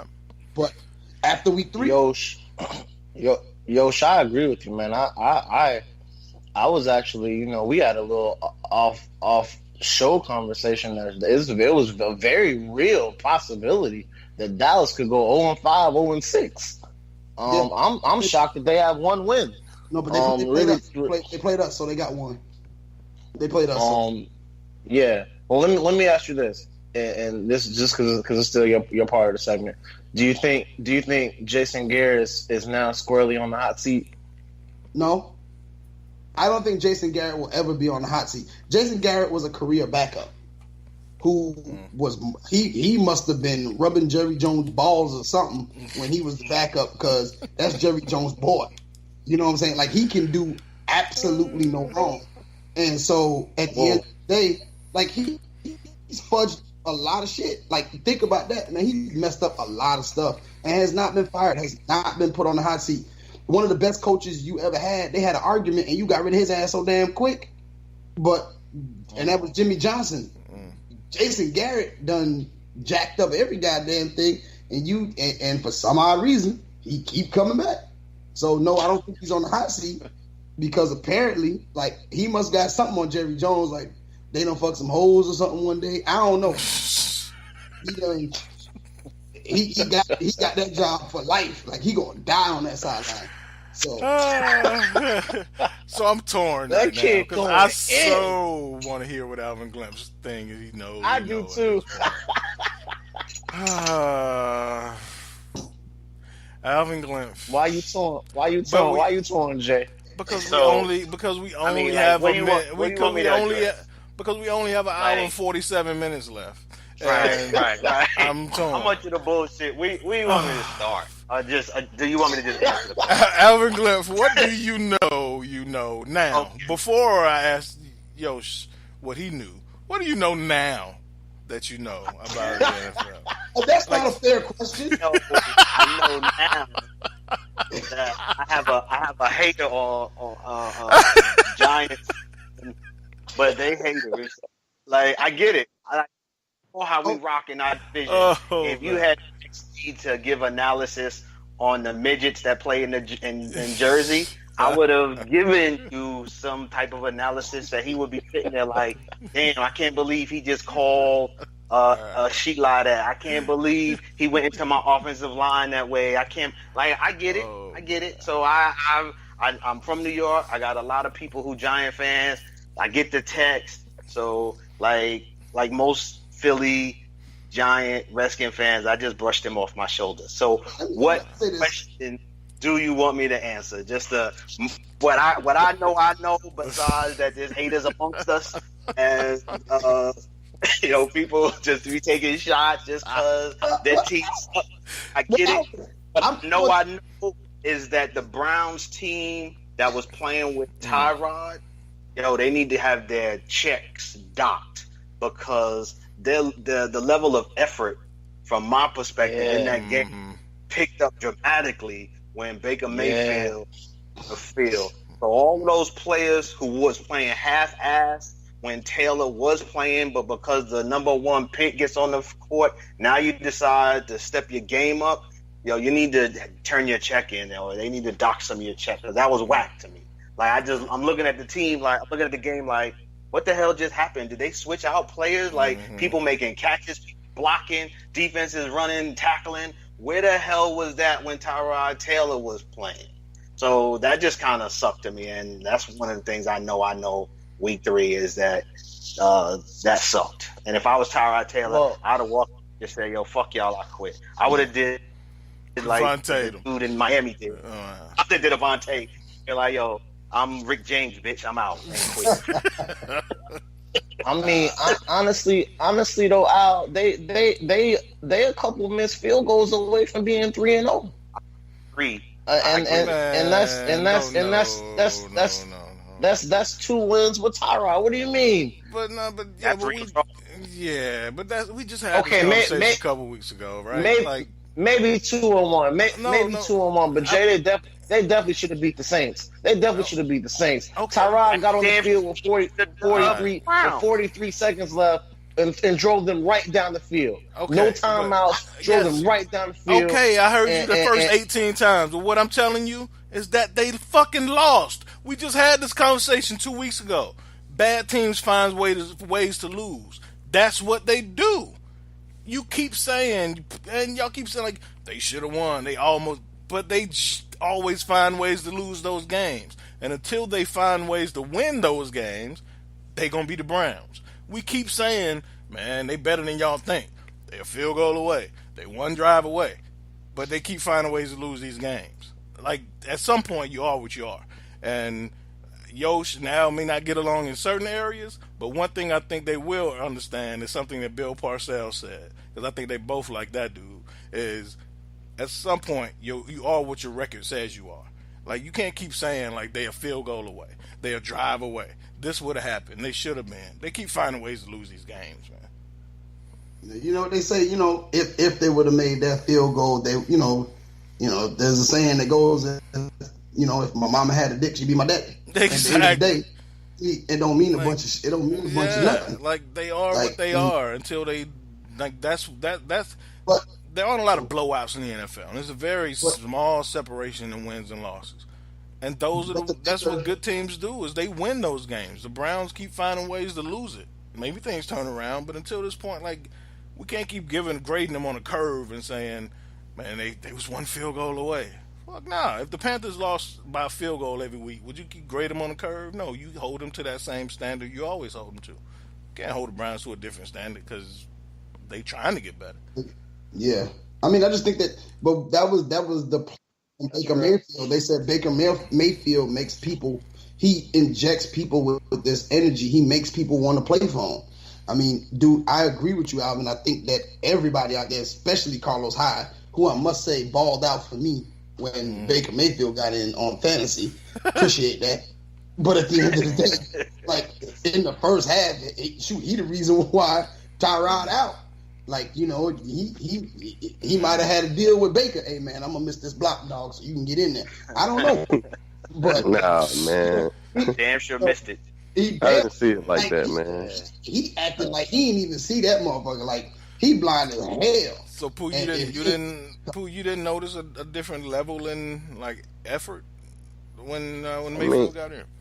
I didn't. I mean, I just thought they were. I mean, maybe they was excited, but I thought that he wasn't waiting. He was anticipating. It looked like the same route running and offensive block. To me, it looked the same. The effort by the offensive line, the effort by the running backs, the effort by the wide receivers were trying to go get those balls. To me, I thought it picked up. I thought it picked up. The tempo had time, and it just didn't seem that I didn't see a huge difference. But I'm not a professional. But who you play regular old sports. Like, you know what it's like to play with a mundane player or to play with that dude that every time he talks to you, oh, you want me to go run through that brick wall? I got you. You know what I'm saying? And then you got them people that you play with that make you go, oh, here we go again. You know what I'm saying? Like, it's a known fact. People play for the people that's leading them. And it just is what it is. I mean, you can't. You can't discount that now. I'm not discounting, but I mean, I play for us. So I can't say that this guy gonna make me play harder than that guy because I have it instilled in myself to go out there and give my blood, my sweat, and my tears for it. So I mean, if Tyrod out there, I mean, maybe they didn't think Tyrod could make all the plays, but I'm still giving my all. So, like I said, I didn't really see it. I didn't really see it. Let me ask you this, Pooh. Do you think the Bills played harder this week than they did before? I don't know, dude. I don't know if they played harder or scheme. I don't know what they did. I don't know what they did. I know if somebody quit on me at halftime, I'm in that locker room. Yo, throwing this motherfucker out. The shine ass nigga that shit. You know what I'm saying? Like, I'm just saying, like, you People, But they Hey, they were weird supposed to shit. be better. I'll say They this. they were Weird- supposed to be weird- better. they wasn't though. Go ahead. No, but I mean things happen. Though. I mean anything can happen. But I said that Josh Allen was I thought he was going to be pretty good. This, that, and the third. I mean everyone laughed at me. Come on, But I did. I'm still fucking laughing. I'm still laughing. If y'all telling me, man, okay. Man, these dudes just played one game and they had and like I mean, come on, man. no, I'm We had not the calling whole it second best, but you got to give credit where credit's due. I'm giving credit where credit is due, but these dudes just played one game and like let me see what they look like after they've been beat up a little bit after 6 games and they can't even move the ball. Like But it's hope, though, B. It's hope, though. Just like if it was your guy, just like if it was your guy, you would be like, oh boy, I see something. You know, we might be all right. I mean, it's hope. So don't kill it. Someone else's hope. It's hope for them. Well, man, I'm not killing their hope, man. I'm just saying, I don't want to kill your hope, but anybody's hope. But that was actually one thing I know is we got to pump the brakes on these young quarterbacks, man. Yeah. We gotta pump the brakes my point, on. Shay. Is like because we see it every year. We fall for the fucking trick every year. Like the banana in the tailpipe. Yeah, we fall for it. We fell for RG3. We fell. Did we fall for Deshaun? We fell. What Yeah, y'all that's think about Deshaun? exactly. Yeah, it's man. possibly Fell for Deshaun. No. Shay. Cool. Because all bias. At least RG3 gave me a whole season I could work with. No, but that's even more of an indictment. So I could have hope from that. No, man, but these dudes is playing these halves in this one game. Like I get it. But let's keep it real. Let's keep it real. But that's what I'm saying. We need to pump our brakes. Even dudes that have that's my whole point. It's like we've seen dudes give us an entire season and then they fall off a cliff. So we've seen RG3 give us an entire season. Shit, we've seen Kirk Cousins give us a few seasons in comfort in Washington, and now he's stinking up the joint in Minnesota. So we've seen a lot of one bad game, man. No, he ain't had one bad game. No, he is not pretty good. No, that kid had one horrible game and 2 mediocre games. Kirk Cousins ain't played well all year. Mediocre. That kid 400 yards, 4 touchdowns. Yeah, his second game. That kid ball. No, I don't know what happened. That one really good game against Green Bay when they tied. Week one was mediocre. Week 2 was good. Week 3 was horrible. What I'm saying is weird shit happens in NFL week 3. Okay, man, weird shit. First of all, I let all you motherfuckers get out your what you knew without cutting you off and arguing with you. So I'm trying to be hospitable here, and whether I agree with you or not, I let you get out what you knew. So don't make me go. I could go rogue and go Keon Small and say shut the fuck up and let me. But I ain't gonna do that. Nah. What I'm saying, I know, is we've seen this and we've fell for it so many times. Well, no, I'm just messing with Pump your brakes. Ain't nobody got no film on Pat Mahomes. He ain't played his division rivals twice. Ain't nobody even got a second game of film on Josh Allen yet. Ain't nobody got a second half of film on Baker Mayfield yet. We see this all the time. I ain't saying none of them are going to be great, but history tells us that not all of them will be. And that's just how it works. And we fall for it every year because it's fun to talk about. We like to see new faces, but not every quarterback class is going to be 83. Not every quarterback class is going to be 2004. Like, some of these dudes are going to fall off a cliff. We got to pump our brakes. That's all I'm saying. Yeah. Some of these dudes are going to be Jimmy Clausen. Ryan Leaf. Yeah, Ryan Leaf looked great his first 2 games. We were just arguing last week about Ryan Fitzpatrick, the greatest quarterback ever. Yeah, and he come out and throw 2 pick sixes. But we also said at some point, Ryan Fitzpatrick is going to remember who he is, and he did. So it happens. I mean, that kid still played a heck of a game. He did. He wasn't he going played to He played a heck of a game. He played a heck of a second half. Two of them picks wasn't his fault. Man, so here you go grading quarterbacks on the curve again. Okay. I'm just saying. It's two of them picks wasn't his fault. Okay, which two? You're saying the tip ball wasn't his fault? The tip ball I wouldn't really attribute to him. Okay, so did he not throw it right into John? I'm asking, before we get to this other mysterious not his fault pick, did he not throw it directly into John Bostic's helmet? He threw it straight at him. Did he not throw it right into a 6'1" linebacker's helmet? Man, whose fault is that then? I mean, the ball was tipped. I mean, the jersey might have looked the same color to him. I'm asking, whose fault is that if it ain't his fault? Regardless, I get what you're saying because it's cliche to say it ain't the quarterback's fault. But if that ball gets tipped in the air, and Antonio Callaway, who is there? Deshaun Jackson catches it. Who gonna get the touchdown pass on his stats? I mean, the quarterback. I mean, I'm not saying he shouldn't. I'm not saying the pick don't count against him. I'm saying that one, I don't attribute that to him. Money, he threw it right at him, man. Yeah, whose fault is it? Right at him. He threw it right at him. Like I don't like. If you're saying I thought it got tipped. So my bad. I might be wrong. It got tipped because he threw it at his helmet. At the helmet, and it went up in the air. Yeah. That's like saying somebody shoot you in the shoulder, and you're like, man, your shoulder got in the way. No, the guy shot you. Like he hit him in the helmet. Like that wasn't like. All right, and then my bad. I thought somebody tipped it, and the shit just, No, it was came down. Yeah, it was. And I thought the other guy ran the wrong route or something. Nobody knows. I think they just read it differently. But he threw it. But after that, he still played a hell of a game.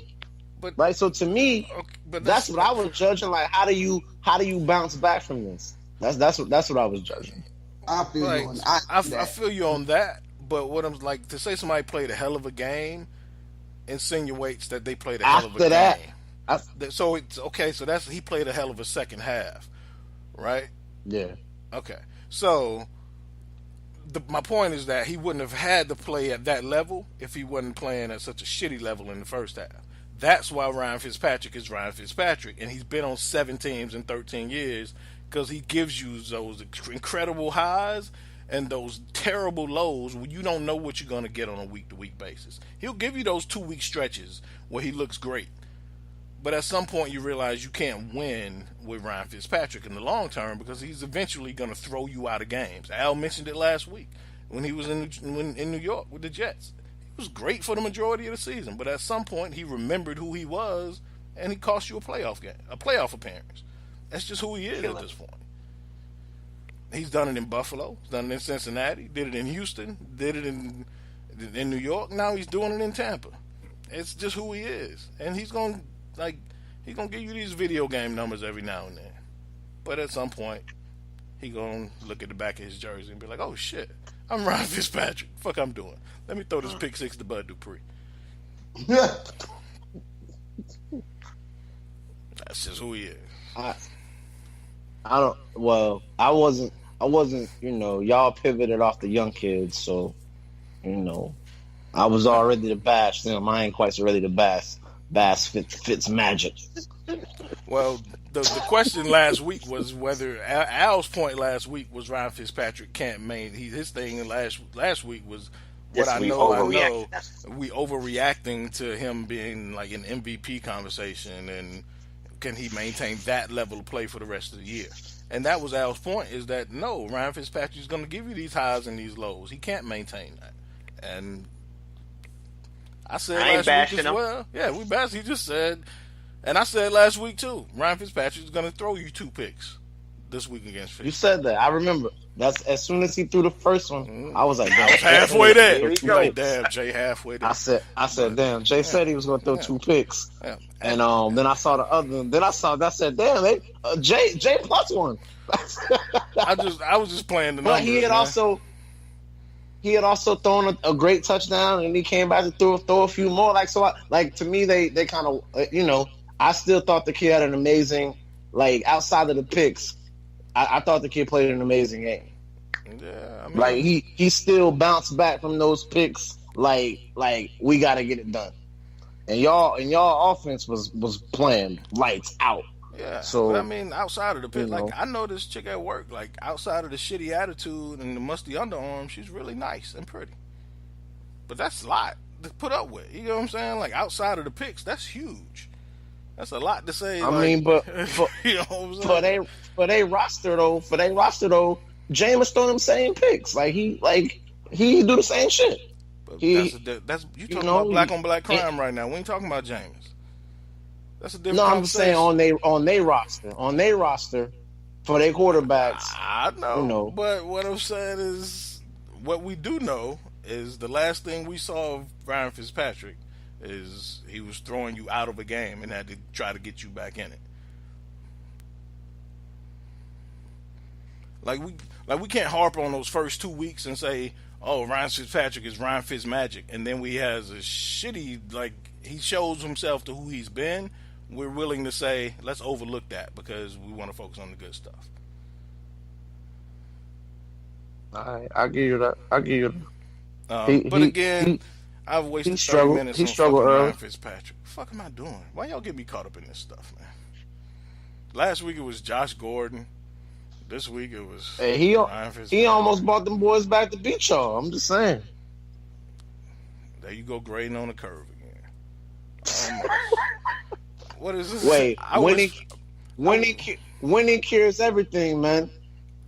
He ain't win. That's If what y'all- you said almost. No, I'm saying if y'all would have lost that game, hey, I would shudder to see what the newspapers would be saying today. Yeah, but that's what. So as far as Ryan Fitzpatrick goes, is he didn't win. So you have to look at the stuff that he did not to win. And I didn't think the Bucs was going to beat y'all. In fact, they are division rivals, so I was hoping that y'all beat them. So appreciate that. Jay, you think y'all trading Le'Veon? What you think the chances on that? I mean, if we can find a team dumb enough to do it, because really you really banking on somebody saying we want to rent him for the rest of the year, and without any assurances that he's going to re-sign with whoever trades for him, it really don't make sense to do it from that team's perspective. And when you think, I don't know if y'all saw the pictures of Le'Veon at his, in Miami, but he done put on some LB, so he ain't gonna be ready to play anytime soon. So if you trade for him, whenever you do, you're looking at him 3 weeks out, maybe, from being a real contributor. So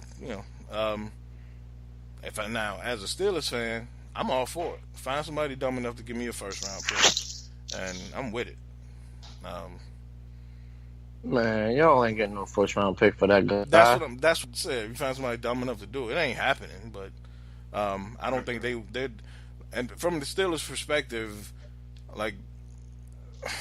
in order, let him walk in free agency, you're gonna get at least a third round. You're gonna get probably a third rounder as a compensatory pick. So it don't make sense for you to trade him for anything less, right? So I agree. You might as well just wait it out. And if you want to sit out till week 10, let him sit out till week 10. But it doesn't hurt the Steelers right now for sitting on him. They're getting money back every week for that he doesn't show up.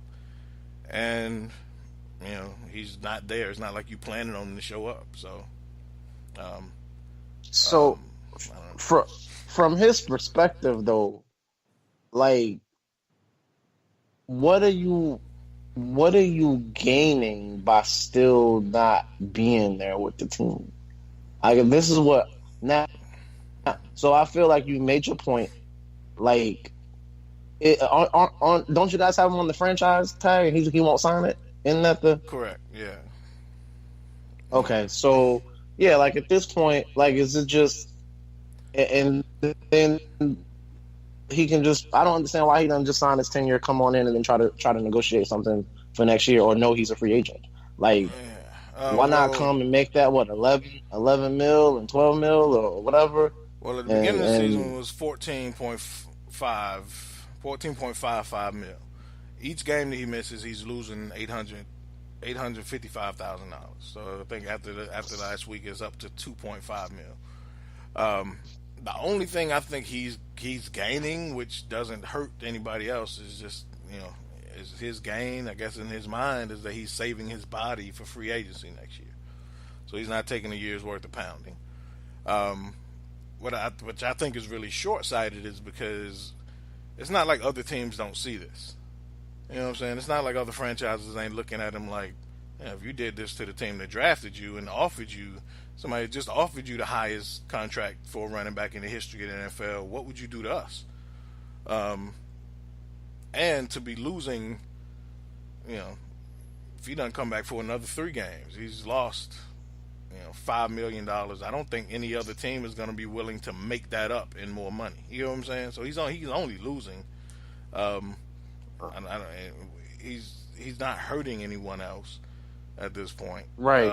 I don't get what his end game is in this. Yeah, at this point I'm confused about what so at first I was like, okay, I understand you hold out, you gotta try to get the deal done, but now it's like obviously the Steelers aren't budging. Yeah. Why? Like, go ahead and get yourself in shape. Report, and I don't know. I just don't understand what he's doing at this point.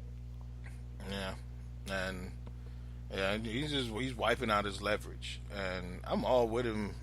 All for him getting his money. We talked about this in the offseason.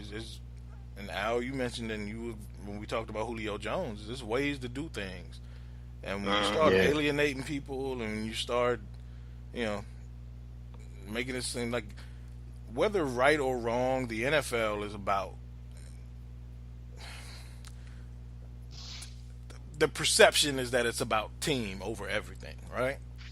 And whenever a player steps outside of that realm of team over everything, they're going to make an example out of you. And as much as I love the Steelers, they are part of the NFL. They are going to make an example out of you. And let him, that's how they're seeing it is, okay, this is about you. We're going to remove you from the depth chart. We're going to remove you from the roster. And we're going to recoup our money. Every game you miss, we get $800,000 back into the salary cap that we can use next year and sign somebody that really want to play for us. That's how they see it.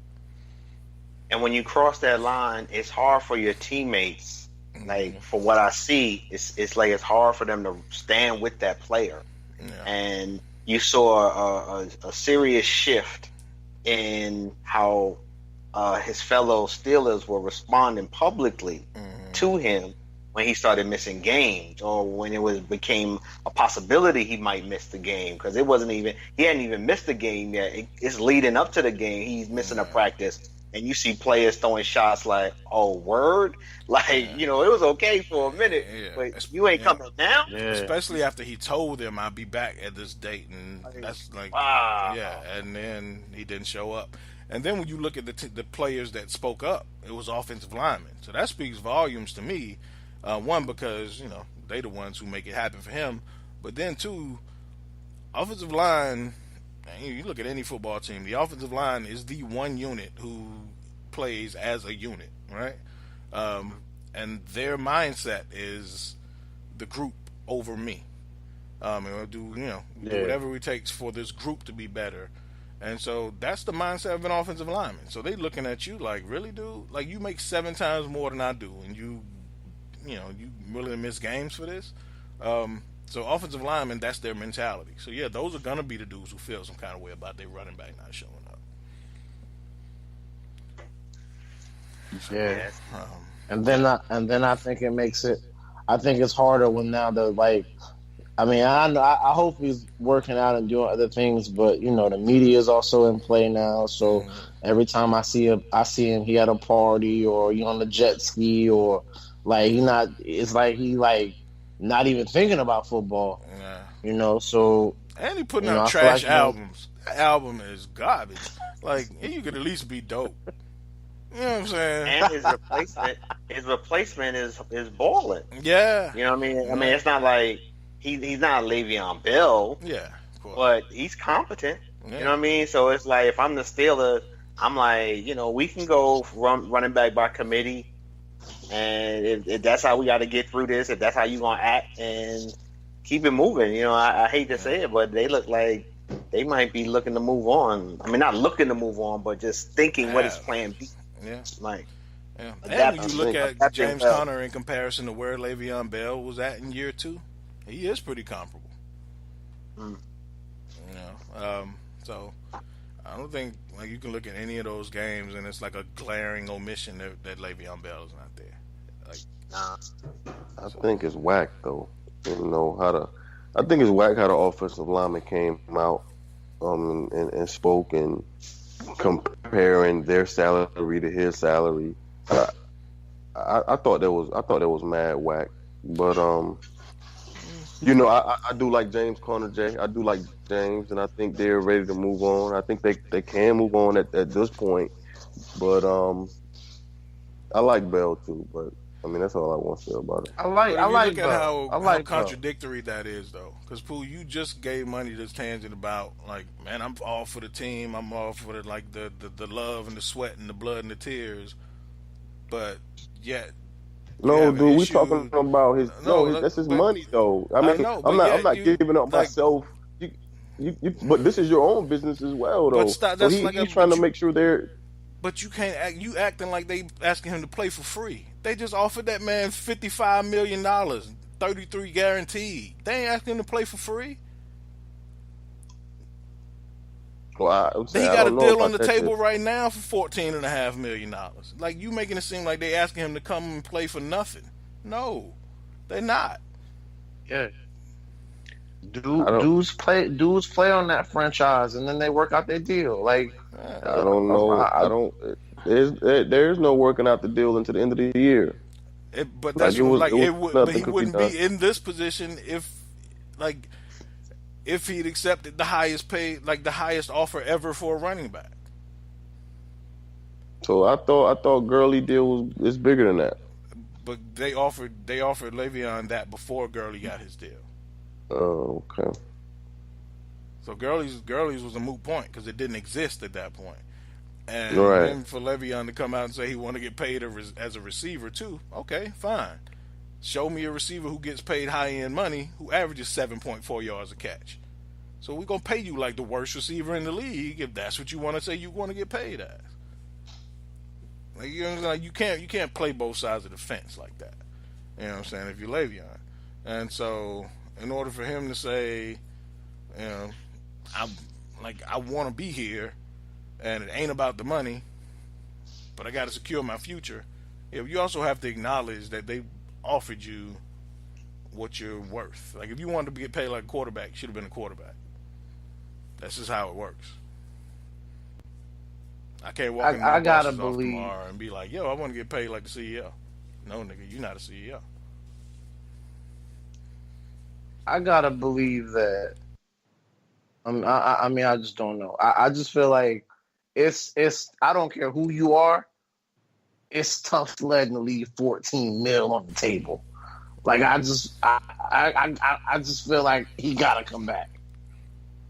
You don't. I mean, he's not getting 14 mil at this point. I mean, I'm just saying, like that would, if he didn't come back at all, that would be the total. Like, I just can't see. Like, I don't care how many millions you got. Yeah. To walk away from 14, almost $15 million is. Yeah. I don't know a lot of people that would do it. I don't know a lot of people that could do it. But he should be able to make probably over half of that with half the season, 7 games, and then the playoffs if you guys go far in the playoffs. So he probably can still bring home maybe They eight, don't nine. They don't get game checks for playoffs. They get playoff checks, which wouldn't equal Oh, they're $8.55 not. a game. Yeah. They're not as that. Oh, they're not that. Oh, But okay. even still, dude, that's like $6 billion. Yeah. That's And not even way, yeah. like, money and time is two things you can't get back, right? So whether he comes back Yeah. in week 8, week 10, whatever you've lost, you can't get that back. You know what I'm saying? So you can't make that up by going to the playoffs, regardless of how much you get. Like, you already lost it. You know No, what I'm but yeah, I get that part. But I mean, I guess I see what he's saying. He's saying that okay, if I go into the all season with 200 carries, touches instead of 440 touches, I mean, the team gonna see that it's not that much, tread on my tire, so that I can command that upfront deal, the deal that I desire. I mean, I hope it works out for him. But I mean, I can see what he's visualizing. But that's what I'm saying. Short-sighted is because in a vacuum, I get exactly what you're saying. Yeah, but all things included, like you look at, for one, age. He'll be 27, almost 28 next year. Right. You look at, like, it ain't like the history of carries are going to go away because he only take 200 carries this year. Right. So that ain't going to happen. And then you look at the fact that you ain't played football in, like, almost a year. So you got to get back in shape. So, for running back, that's not like nothing to deal with. You yo-yoing in your body weight, and it's not good for you. Like, all that stuff included. And you just look at the overall perception from other teams. It's short-sighted, and I don't see any way where I just think he's in for, like, a heavy disappointment if he thinks he's going to get, like, quarterback money next year. Right. And the bad part is if he sits out this entire year, if he says, fuck it, I'm going to sit out the whole year, the Steelers can still franchise him again next year for the same thing they franchised him this year. No, I don't. Because this year don't toll. And I doubt they'll do it. That's why he got to come back. He got to come back. But then the most probably integral part of that is, like, whenever he does come back, any hit could end your career. So he's missed $8, $9, $10 million on the table that he's left because one shot can put you out. Like, one shot can end your career. So even though you missed all those touches, just stepping out there one time on the field, you could actually be done. So none of it makes sense to me. Like, if that's like. Yeah, because, I mean, if he's looking at it like, man, I don't need to secure my future, why not hold out from the time you're a rookie? It's football. Like, that's what you do. So, I don't, like, you could have gotten hurt with one shot in your career as a rookie. I don't get why they're picked now to say, I want to get paid like Matt Ryan. I don't get it. I mean, I didn't know he wanted $100 million, I mean, I guess you want what you want. However, I guess you got to be smart about it, though. Yeah, and I ain't gonna $100 million, but that's all we saying. Yeah, Right, that's all I'm saying is I don't. At this point, I don't get the strategy. Yeah, like if I'm on the phone advising him, I'm like, dude, what are you doing? That's the question that's going through my mind. Who the hell is advising these people? But Drew's his agent, right? Isn't Drew his agent? No. No. Drew's not his agent. Aditi Batsiri got like a funny name. Aditi, yeah. So I don't know. Yeah, but I don't know. At this point, I'm glad James Conner is who he is. I ain't sweating it.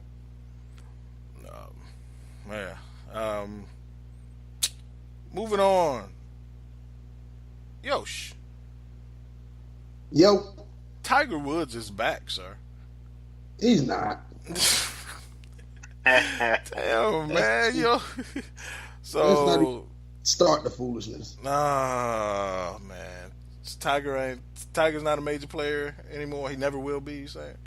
I think he'll probably win maybe one major, but there was a point made by Stephen A. Smith on First Take a couple of days ago. I think it might have been yesterday, and he was like that. Although Tiger looked good, he said don't underestimate the fact that him winning is good for all the golfers because the money in golf has gone down since he has been down. Yeah. So he says, he's not saying anybody threw the game or anything, but he is saying that other golfers do realize that for them to get back to the money that they were making, Tiger needs to be back on top, or at least be competitive enough to be on top. I mean, because over the last 5 years, he's damn near been a joke, and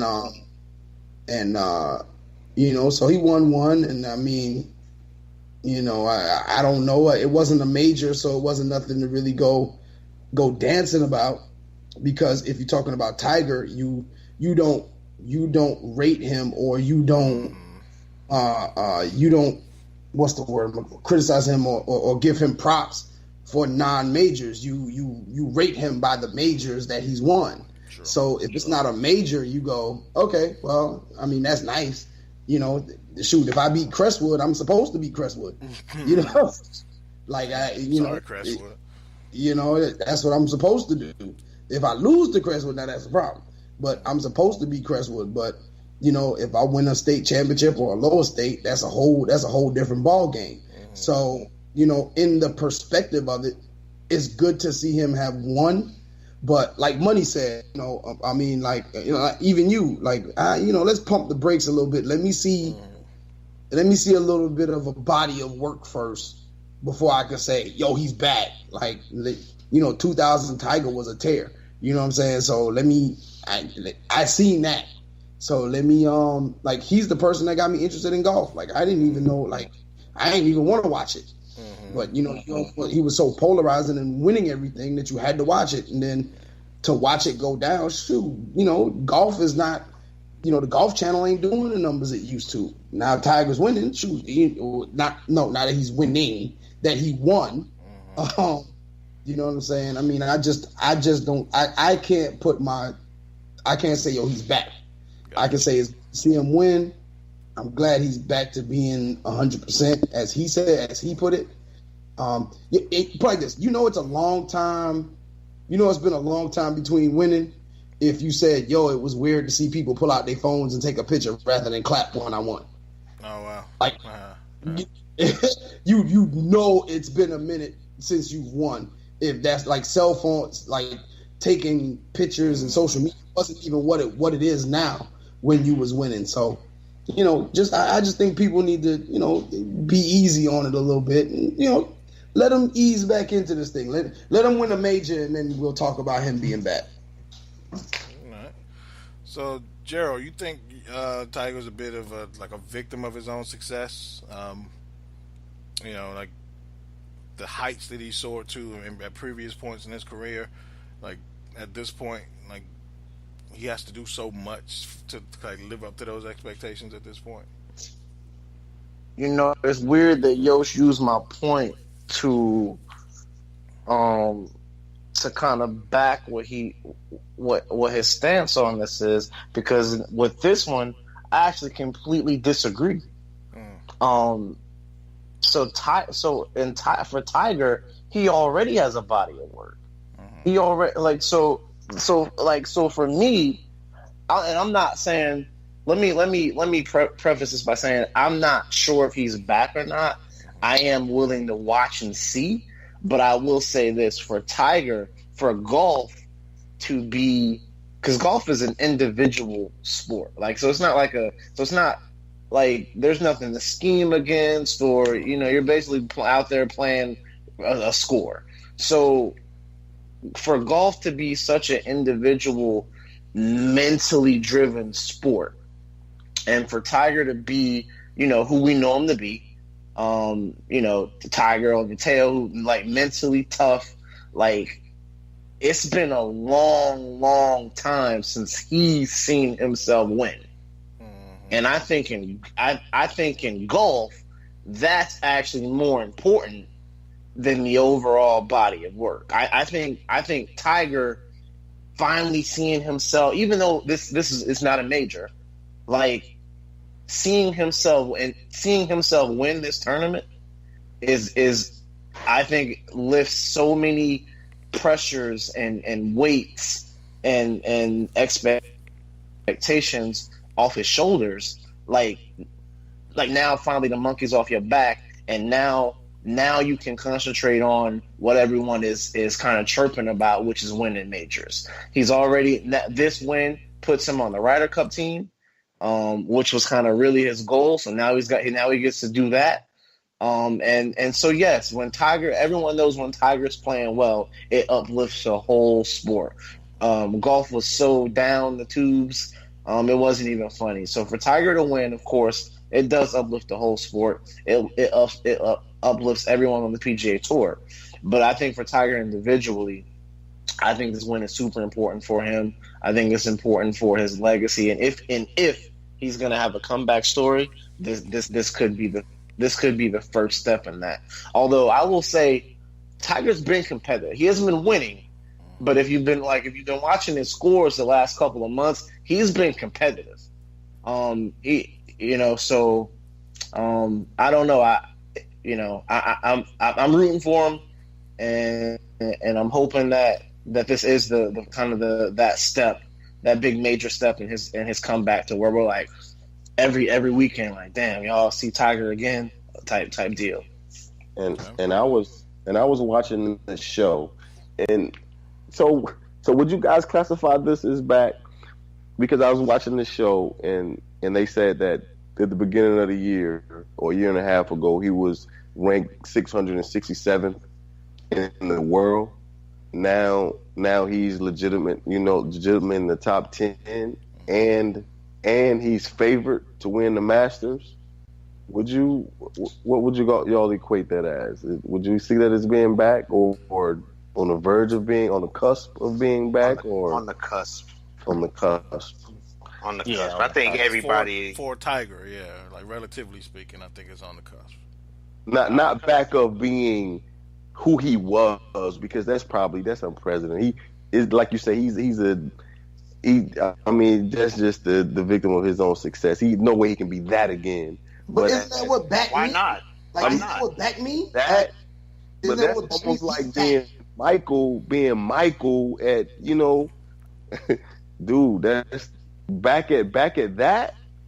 You know what that was? Saying that's the question. The question is he back? And if but he's back to winning, but not as in, I don't know. Back. I mean, okay. you can't, we can't circumvent the question. You see what I'm saying, Jay? It's like two sides of it. Back. I get what Pooh's saying though. Like, it's like Mike ain't come back dunking on folks. Mike came back with a fadeaway, but he was back. But he was back and winning. Yeah, that's what he was back and winning. So he came, like, when Mike came back, he came back winning. Like, there was no downturn. Like, he had to get his legs back, but that was about it. You talking about back? If you talking about back, we rank Michael on what? Championships, right? For sure. That's what we rate him on. That's what we look at him on. That's what makes him greater than LeBron James. Is winning is championships. That's the number you bring up. So in golf, it's majors. And Tiger has always been rated by majors. So if you're going to say that, is he back?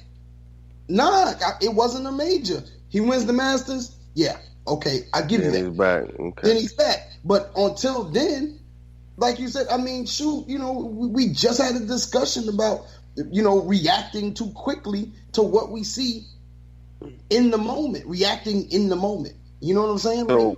So climbing from 667 to top 10, top 5, is that overreacting? Yo, Pooh, it's golf, dog. Like, it's I know, golf. but still, like those are a lot of damn numbers. Yo, Tiger fell out. There's a lot of numbers. Yo, Tiger fell out the bed and got 10th. I didn't even know he was still playing. You know what I'm saying? And I don't watch golf like that, but at the end of the day, if he was still playing, you would see it on somewhere. Yeah, Tiger did this, Tiger did that, Tiger did this. He's looking good. He's this and that. You ain't hearing nothing until he won. Yeah, but a year ago, like I said, man, the last couple of months, Tiger been tearing it up. Tiger been tearing. He just hasn't been winning. Okay, he been tearing it up. Tearing it up. If he ain't winning, is that tearing it up? I mean, the other guys been, so it hasn't been like a real consistent dude. If he's what the other dude's been doing. Well, here's what I'm saying. It hasn't been. It hasn't been. It hasn't been anybody that's been consistently ripping it up. But like one day, Tiger might have shot a 68, and the dude X that day shot a 65 and won. But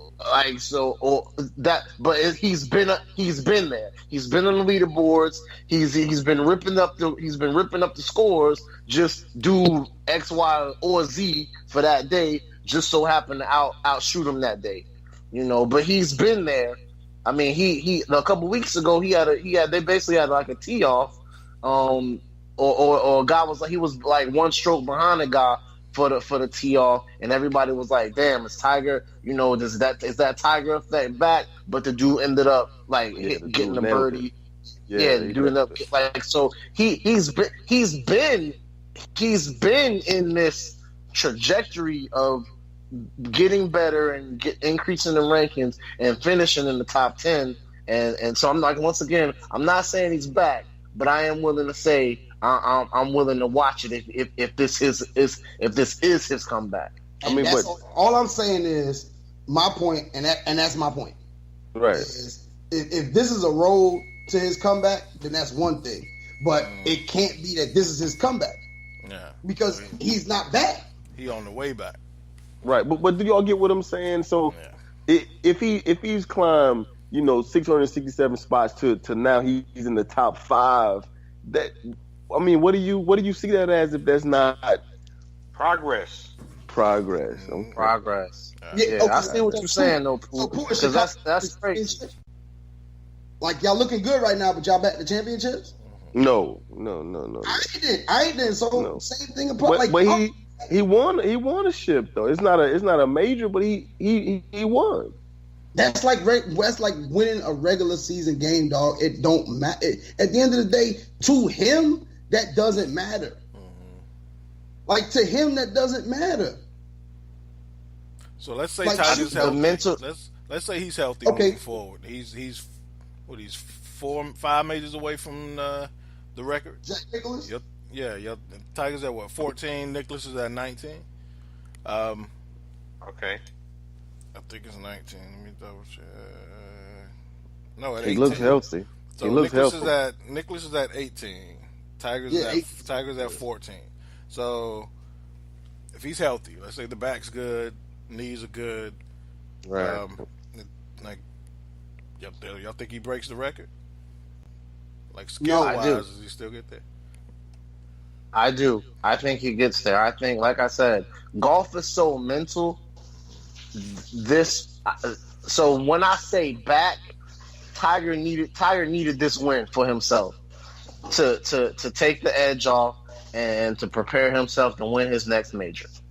He wasn't gonna win a major without winning a tournament first. Is what I'm saying. Yeah. I say Tiger's only way he'll win it is if he's an asshole again. All right, and I say that to say, well, Tiger was an asshole and cheating on his wife and doing all this shit, like being Tiger. And there's a point to this. Like he was winning shit, right?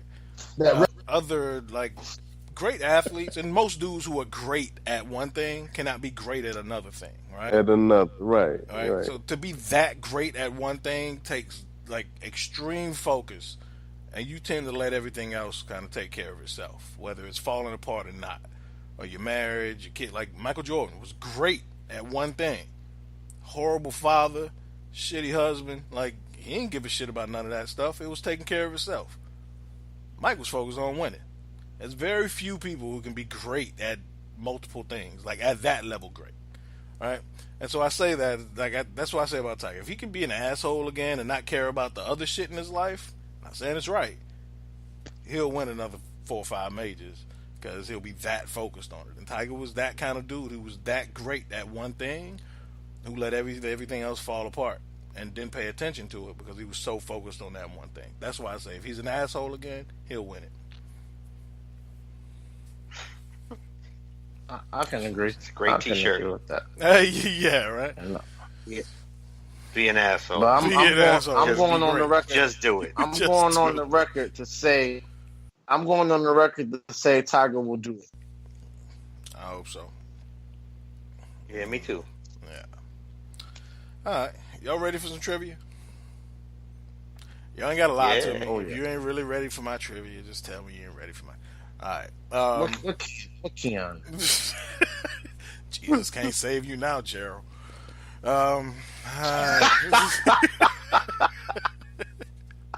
Just don't ask no cartoon questions. Gerald. Oh man, no cartoon. All right, I do have superhero questions. Yeah, that's my shit. So, same format as usual. 5 categories, 3 of which have double point opportunities. The categories are 3 men and a squad, where I give you 3 NFL players' names who are currently on the same NFL roster. You tell me who's their current team. You get single points for telling me who the team is, double points if you can tell me the positions at least 2 of those players play. Right? Okay. Second category is 90s R&B. 1 point for the artist name. Okay. Double points for the year the song was released. Third category, The grass ain't always greener. Failed free agents.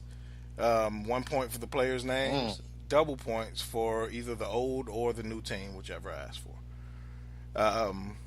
Fourth category, NBA abnormal jersey numbers. Players who had weird jersey numbers in the NBA. Last category is you hot tonight, Jay. I am. Last category is black superheroes. Speaking of Black Panther, that is not one of them, but your least favorite movie is not on that list. So, thank God. Yo's crazy. Hey. You hot tonight, Jay. Yeah, that was all dope. Cool. I like those categories. We're good. I was kind of worried. I did not go with the Bible. Al, you won again last week, going for the 3-peat. Do I need to repeat the categories, or do you know where you want to go? Nah. Let me start it off. The first one sounded kind of dope. I'm curious to hear what we're dealing with here. So, what was it? What did you call it? Three men and a squad. 3 men in the squad for 10, 20. Let's go 20. For 20? Let's go 20. So I will give you 3 players' names. You tell me which team they currently play for, and if you can tell me 2 of their positions, you get double points. Okay. Right? Okay. First name is Ray Armstrong. Second name is Stacy Coley. Last name is Cody Latimer. Cody Latimer. Oh wow! I just saw this player. What team? Where did I see his name at? Want to repeat the names? Yeah. All right. First name is Ray Armstrong. Ray. You did not go to high school with him. Second name is Stacy Coley. Last name is Cody Latimer. 10. That kid dug deep into the depth chart for them. 7. Nope, 6. not that deep. 5, 4, 3, 2, 1. And made this list before Yosh was going to be on the show tonight. Yosh, why don't you tell them who Giants. those guys? Yeah, it's the Giants, right? I'm like, I know I've seen his name. Yes. All right. I don't pay attention to them midgets. I ain't sweating them like they sweat. Hey, two Super Bowls to 1 playoff win. I know that. Check the full history then. I'm just saying. Y'all settle that on the 10 spot. Check the full history. All right, Tom Stevens. From the show, man. Oh man, Al gonna send a text after the show. Don't have that motherfucker back on the show. I listen to his podcast, but that motherfucker can't come back on. Hey, in fact, I ain't even listen to his podcast no more. I I didn't know that nigga. I didn't know he was a Giants fan. Fuck him. Fuck his podcast. I don't care about it. Fuck Defy Life. I don't give a damn. Yeah, man. Oh man. Tom Stevens. Do I need to repeat the categories, or do you know where you want to go, sir? Nah, give me the 3 men and a baby for 30. 3 men and a baby for 30. All right. You funny fool. I'm glad you caught the reference. Right. 3 men in a squad for 30. First name is Rob Havenstein. Second name is Nikhil Roby Coleman. Last name is Dominique Easley. Roby Coleman. That is the Denver Broncos. That is incorrect. This one was kind of tricky because all three, Havenstein's an offensive lineman. Not many people are going to know who he is. But Roby Coleman and Dominique Easley recently joined this team after being on other teams, the LA Rams. Oh, okay. Oh, yeah. Roby Coleman is a former Bill. Dominique Easley is a former Patriot. Yeah. And I saw the Bills, and I knew he wasn't with the Bills any longer. So I thought he went with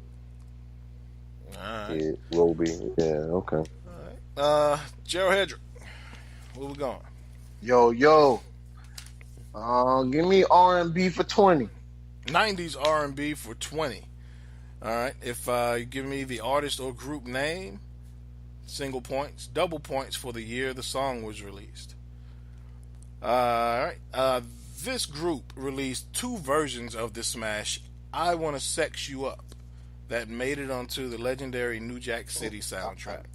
Who is the name of the group, and what year was that song released? Ooh, I wanna say, was that? Sorry, TikTok, I'm taking it. Stop to the TikTok, Stop. Wow. Huh? Wow. Who was that? Who was that, sir? Just give me Yeah, he said it. He said something. Bell Biv DeVoe? That would be incorrect, sir. Wow. That was a layup. That was a layup. Yeah, that was a layup. Got the layup. CMB. Yes. Color Me Yeah. Bad. Released in CMB. 1991. Oh, shit. Is it 89, Jay? What is it? 91. Pooh, it's 90s 90. R&B, sir. Nah. 90s on. Buggin, ain't it? Yeah. Who I say? 1967. You said Oh. Bell Biv DeVoe. Man, I knew that shit too. Man. He wasn't even have an album in 91. Oh, man. Use of English, sir. We want to be the first to get some points on the board. Where we going? R&B for 30. R&B for 30. This group jumped into the R&B charts with the sexually driven ballad Come Inside and followed it up with a successful remake of Stevie Wonder's Ribbon in the Sky. Who is this group, and when was their first single released? Oh, shit. Yeah, that wasn't so easy. That's why it's the 30 point. He jumped up boldly. R&B for 30. He No, I'm did. saying, now, I know what I want to That say. wasn't so easy.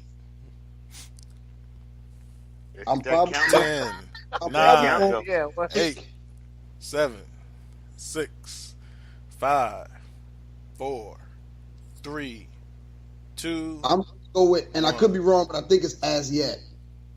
As Yet is incorrect. That's a good guess, though. As Yet is not the answer. Intro is the answer. 1993. Funny you mentioned As Yet. It came down between them and this question for the 30-point question. Did you know that As Yet, the founding member of As Yet, included the former 5th member of Boyz II Men? When he left Boyz II Men, he founded As Yet. Yes. Absolutely. All right. No points on the board after one round. Alvin Glymph, where we going? Let me close out R&B. 90s No, R&B. Al, let me taste 90s that R&B R&B. for 10. All right. Sorry. R&B hit Why You Get Funky on Me was a hit for this group and featured on the House Party soundtrack. Oh, shit. So the group is Today. Okay. And what's the double point if I can? What year was that song released? Why you get funky on me? Oh wow. Where was I? I'm going with. I'm going with 90. 1990 is correct, sir. 20 points for Alvin. Good one. Mine. What the? Today, I was in college. Big 90. Bub. Yeah. All right. So, 90s R&B is all used up. Thomas Stevens, where we going, sir? What else is out there, Jay? You have 10 on 3 men in the squad. You have all open for The Grass Ain't Always Greener, NBA Abnormal Jersey Numbers, and Black Superheroes. Give me the dub for The Grass Ain't Always Greener. The Grass Ain't Always Greener. NFL free agents who left and failed. You get single points for the player, double points for either the old or the new team, whichever I ask for. All right, for 20. Thinking they could turn the successful number 2 wide receiver from the Super Bowl champion Dallas Cowboys into a franchise number 1, this organization signed this receiver to a 4-year, $10.6 million deal in 1995. 1995. Number 2 wide receiver from the Dallas Cowboys. 10. Let me get the question one more time. Yeah. That should be mine. Thinking they could turn a successful number 2 wide receiver from the Super Bowl champion Dallas Cowboys into a franchise number 1, this organization signed this receiver to a 4-year, $10.6 million deal in 1995. 10, 9, 8, 7, 6, 5, 4, 3, 2. The 49ers. That would be incorrect. Alvin,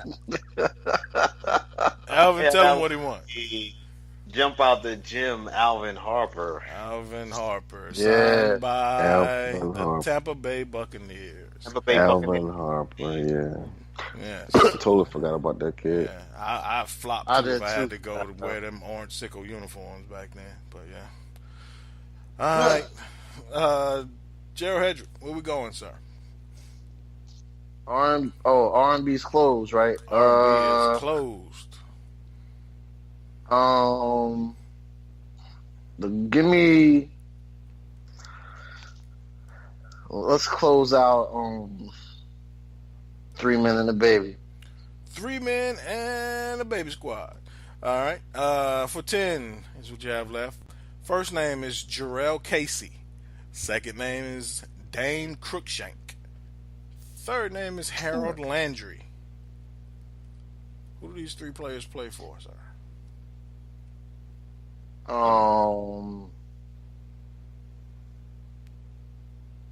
Damn, I don't know any of those. It was the 49ers? That is incorrect. That would be the Tennessee Titans. I put these in the 10 spot because Gerald Casey is a Pro Bowler, defensive tackle. Dan Cruikshank is a rookie safety who had a fake punt catch for a touchdown this past weekend. And Harold Landry is their hot shot rookie pass rusher from Boston College. Figured you might have known that. He's in the ACC. So Tennessee Titans are those 3 guys are from. Did not know that. All right. That's why I got the question wrong. Yeah, 3 men and the squad is now closed. Yosh, where we going, sir? Grass is always greener for 30. Grass is always greener for 30. In the 2000s, Yo's jumping out there. He is. Yeah.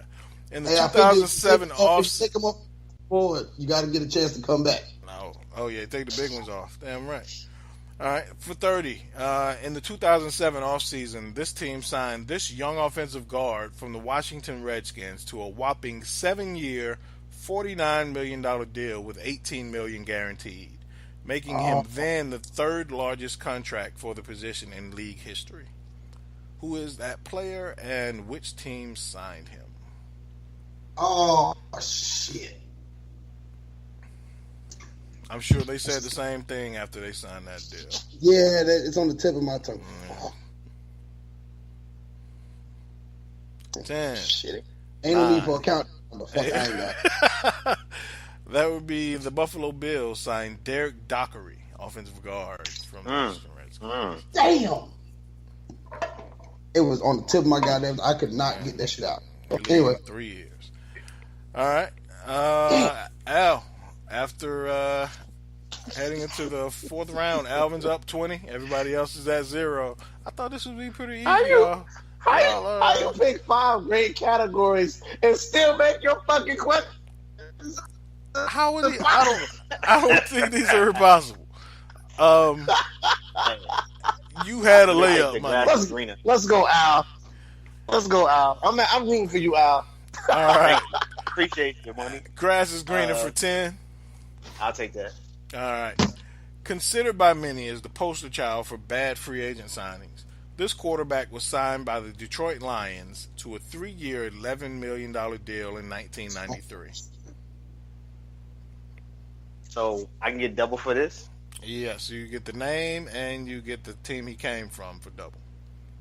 Okay. Scott Mitchell, Okay.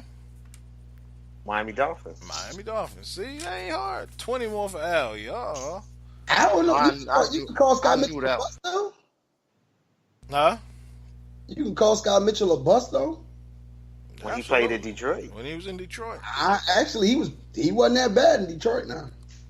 Well, his first year wasn't that bad. Then they made it to the playoffs, and he threw 4 picks to lose the playoff game, and he was never the same again.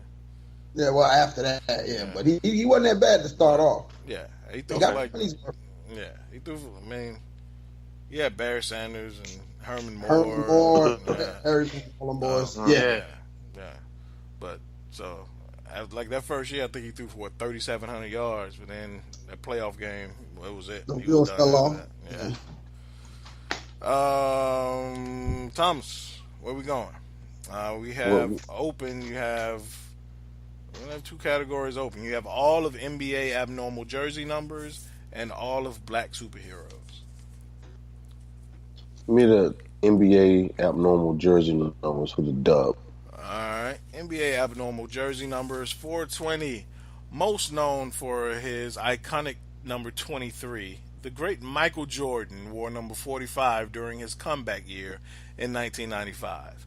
However, for one game in 1990, for mysterious reasons, Jordan was forced to wear this jersey number for one game versus the Orlando Magic.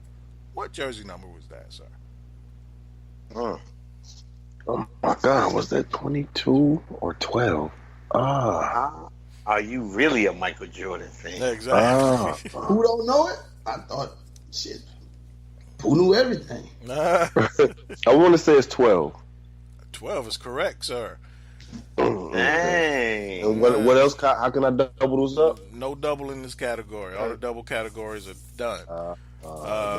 But yeah. 112 is high school number or something? 12 was not his high school number. That was some kid, Kelroy. Some kid, because he used to check into hotels and use that name. They even came out with the Jordan shoes, the brown or something. But go ahead. What were you about to say about 12, Jay? 12 was not his high school number. He actually had his. Nobody knows. It was mysterious of what happened to the jersey. People say somebody came into the locker room and stole his jersey. The Bulls did not bring a backup number 23. So the only backup they had was a number 12 with no name on the back. No name. Yeah. Right. Yo, that's good enough for you? Man, you was in there. Like it was Google talking about some number 12. Like you was like, shit, it's 12 or 22. It's 12. Is that good enough for you? Do that. Let's not do that. Come on. You started it. For what? Thought you knew everything about Michael. You know, is that good enough for you? That look like the Mark Eaton joint. You know, I dunked on you and I went with, you know, is that good enough for you? You know. You ain't dunk on me. Oh, man. All right. 20 points for Thomas. Halfway there. Gerald, where we going, sir? Give me them black heroes for 20 then. Black superheroes for 20.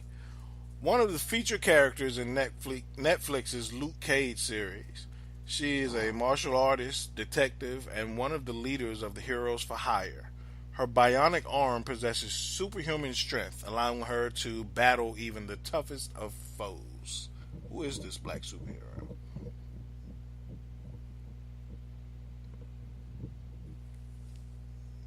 Should I reread the question? Nah, make a man. difference. Shit, 10, shit ain't necessary. 8, 7, no Um, countdown needed. 5, 4, Luke Cage, 3. man. Jessica Jones. No, That is incorrect. That would be Misty Knight. Misty.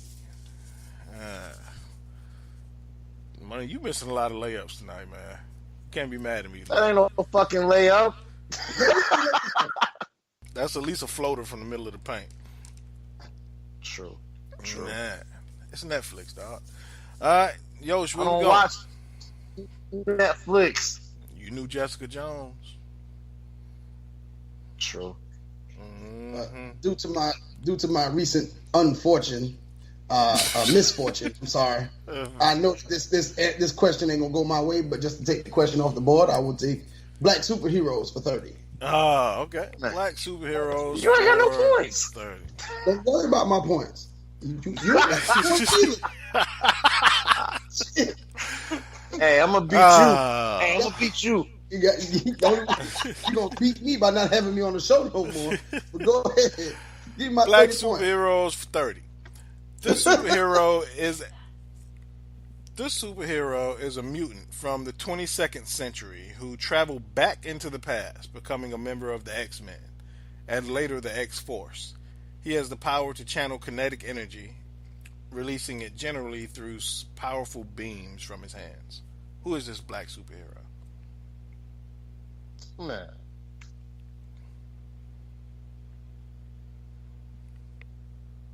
That's why it's the 30-point question. 10, Yes. 9, 8, 7, Didn't they just came out with a show for him, innit? 4, What's his name? 3, 2, Watch the whole damn One. series too. 0. He was also in a couple of the X-Men movies. Bishop is his name. Bishop. Yeah. All Now, right. that one I knew. All right. No. Thomas Stevens, where we going? I mean, Al, where we going? So What's next? Since, What's left? You have NBA abnormal jersey numbers for 10 and 30, and black superheroes for 10. Okay.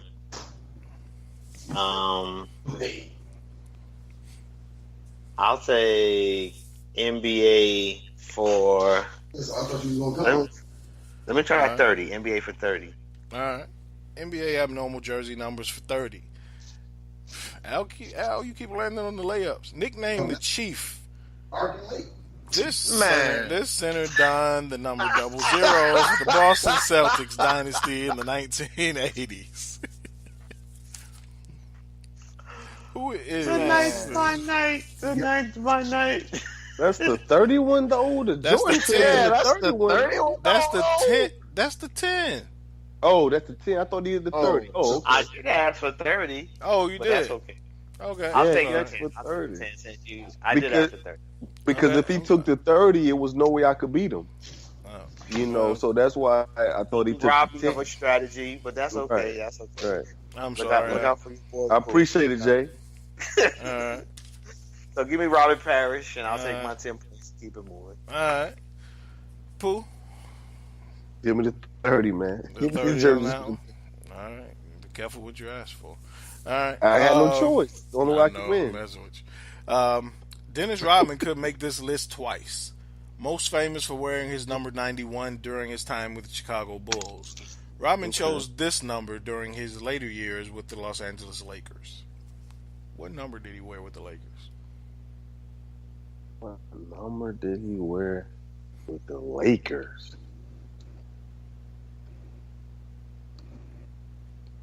Sorry, Al. You might actually knew this one. Huh? That shit was weird too.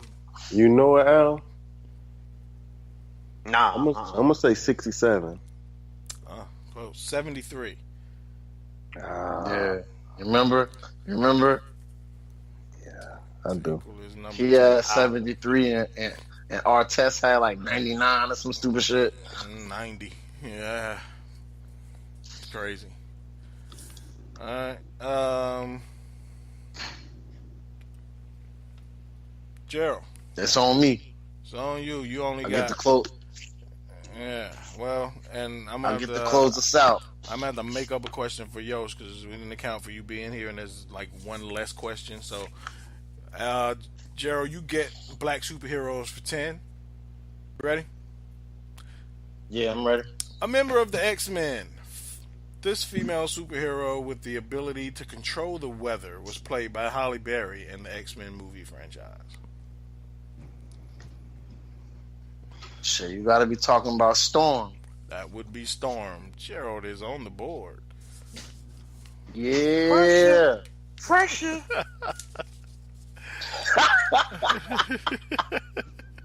Yeah. All right. My fans is happy. Yosh, would you rather go for a can't win, but you can get in second. You want to go for a 10, 20, or 30-point level question? Nah, you can't let him get second. You gotta let him get a 10. Give him a 10. Why you gotta get a 10? What you mean? He can't jump no more questions. And just first time on the show, he gonna get a chance to get second. Hey, Yosh, I'm saying Yosh, this your question. You want it to be for 100? What? I asked him. I'm already pissed off. Okay, I asked him which level question he wants it to be. So based on what he chooses, I will ask him a question based on that level. Hey Jay, let's make the home team happy. I go for a level 10 question. Man, I don't disrupt what Pooh got going on. Man, I wasn't just gonna like have him pick the like throw out points. I was gonna give him something harder if he chose 10. I mean 30. I'll take. Matter of fact, you know what, Jay? Since I'm a guest in you guys' house, You I don't even want a question. See, I don't even want a question. man. No question. Nah, he got to get a question. Oh no! Oh now y'all got now y'all wanted to be now y'all want to be fair. Now he got to get now y'all want to be nice. I'm saying, man, we got to be hospitable, man. He got to get a question. I'm saying, man, you can't give him a question worth 100 points. No, give him one for 30. I'm a guest. I'm a guest in your home. Is usually enough questions for just the 3 contestants. So I will, sit back, and let y'all shine and grind. Yo, I'll tell you this. Gerald Hedrick's first time on the show, he put his feet up on my couch and told me LeBron wasn't shit.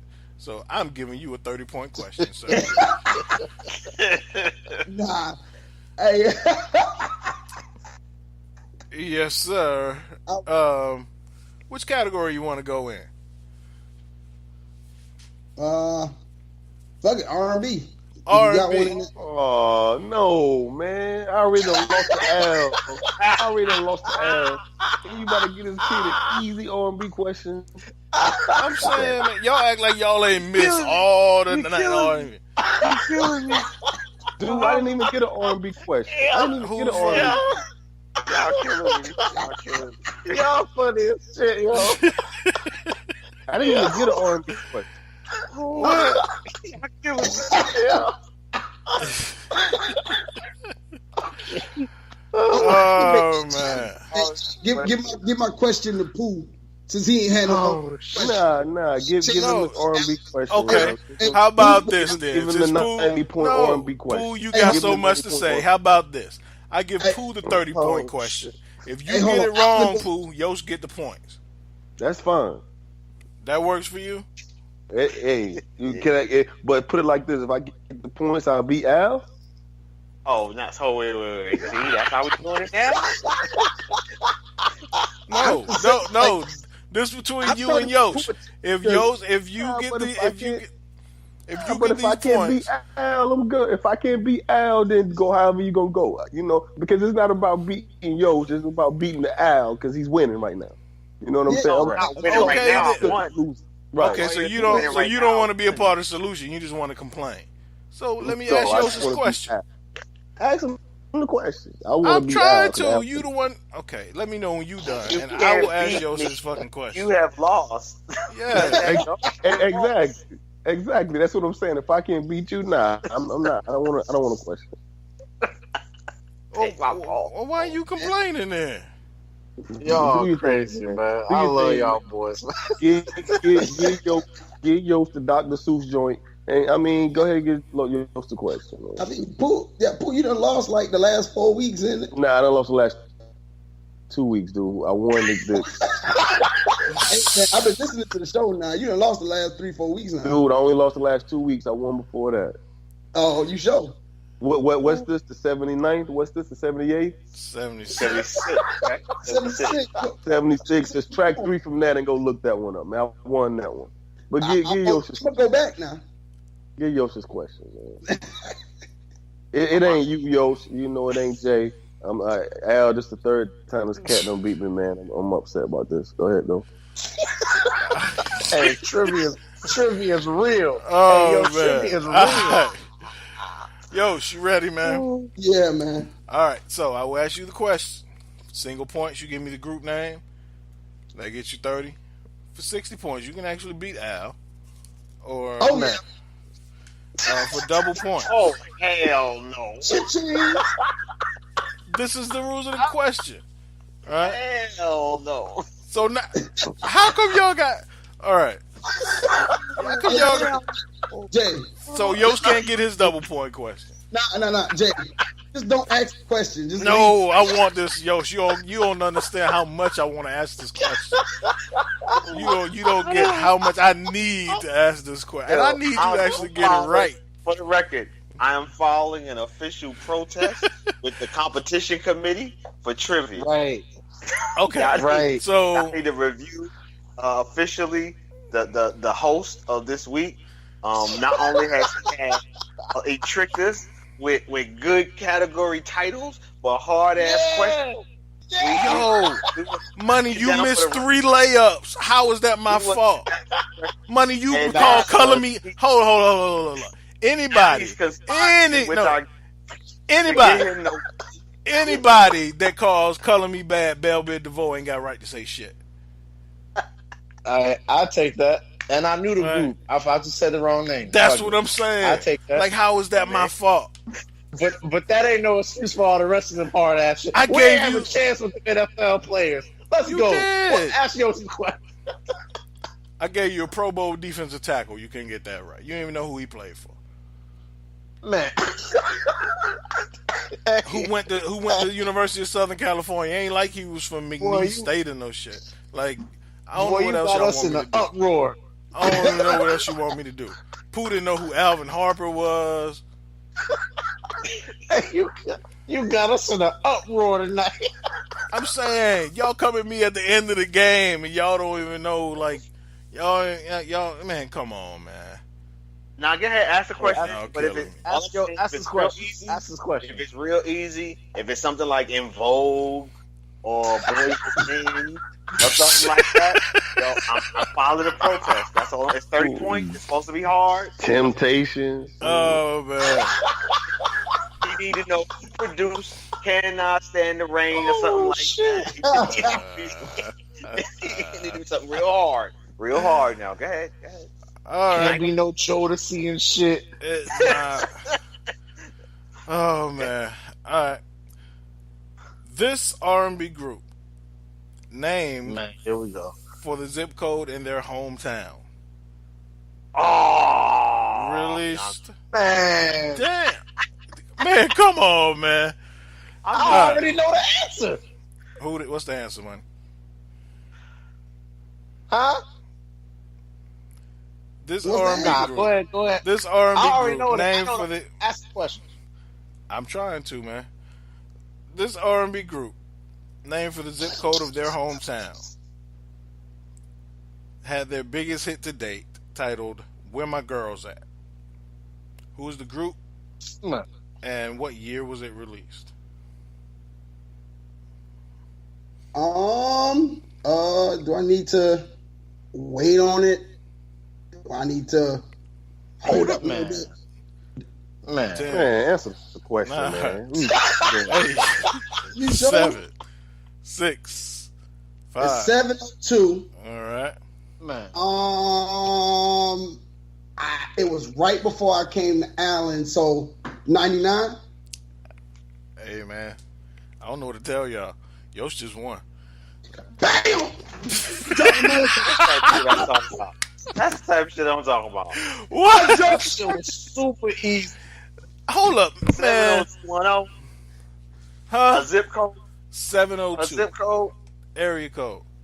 Actually, name Jackson's top hit ABC. What was that song? I can't help it.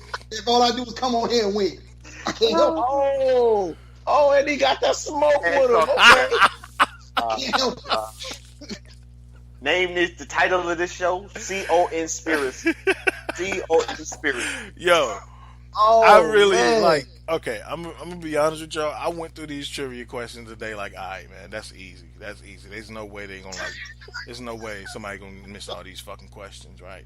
Like, I really sat down and read through them like 3 times. Like, word, ain't nobody gonna get color. Everybody know color me bad. How the fuck they not gonna get that? Like, I went through and looked at the like. I was like, everybody know Nicole Roby Coleman. Like, they gotta know Nicole Roby Coleman. Like, I don't get how somebody gonna miss this. I didn't get everybody know Alvin Harper. Fire. How you not know Alvin Harper? Everybody, I don't get it. I don't know. Like, I'm just gonna have to go like Keon style on y'all, man. Like, really, like who's the tall nigga in Shy? I don't even know him. But I'm gonna just let you look him up. Your categories was fire. Hey, listeners. If y'all think Jay questions hard as hell, please email us and let us know. Like, if y'all at home, like, I don't know who that is. please let us know. If we tripping, tell us. Okay, which question was so absolutely hard this week? Hey, my Bell Biv DeVoe one was I fucked that up, but the rest of them shits, I don't know about how y'all feel. Y'all thought Alvin Harper was hard when, like, everybody know, like, you don't know that. Nobody knows Alvin Harper. The second easy, the easiest question of the night been the one my girls had one. No.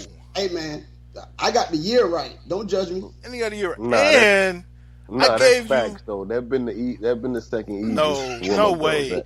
But Jay though, Alvin Harper was easy though. Alvin Harper's easy. easy. Alvin Harper. Misty Knight was easy. mad It was easy.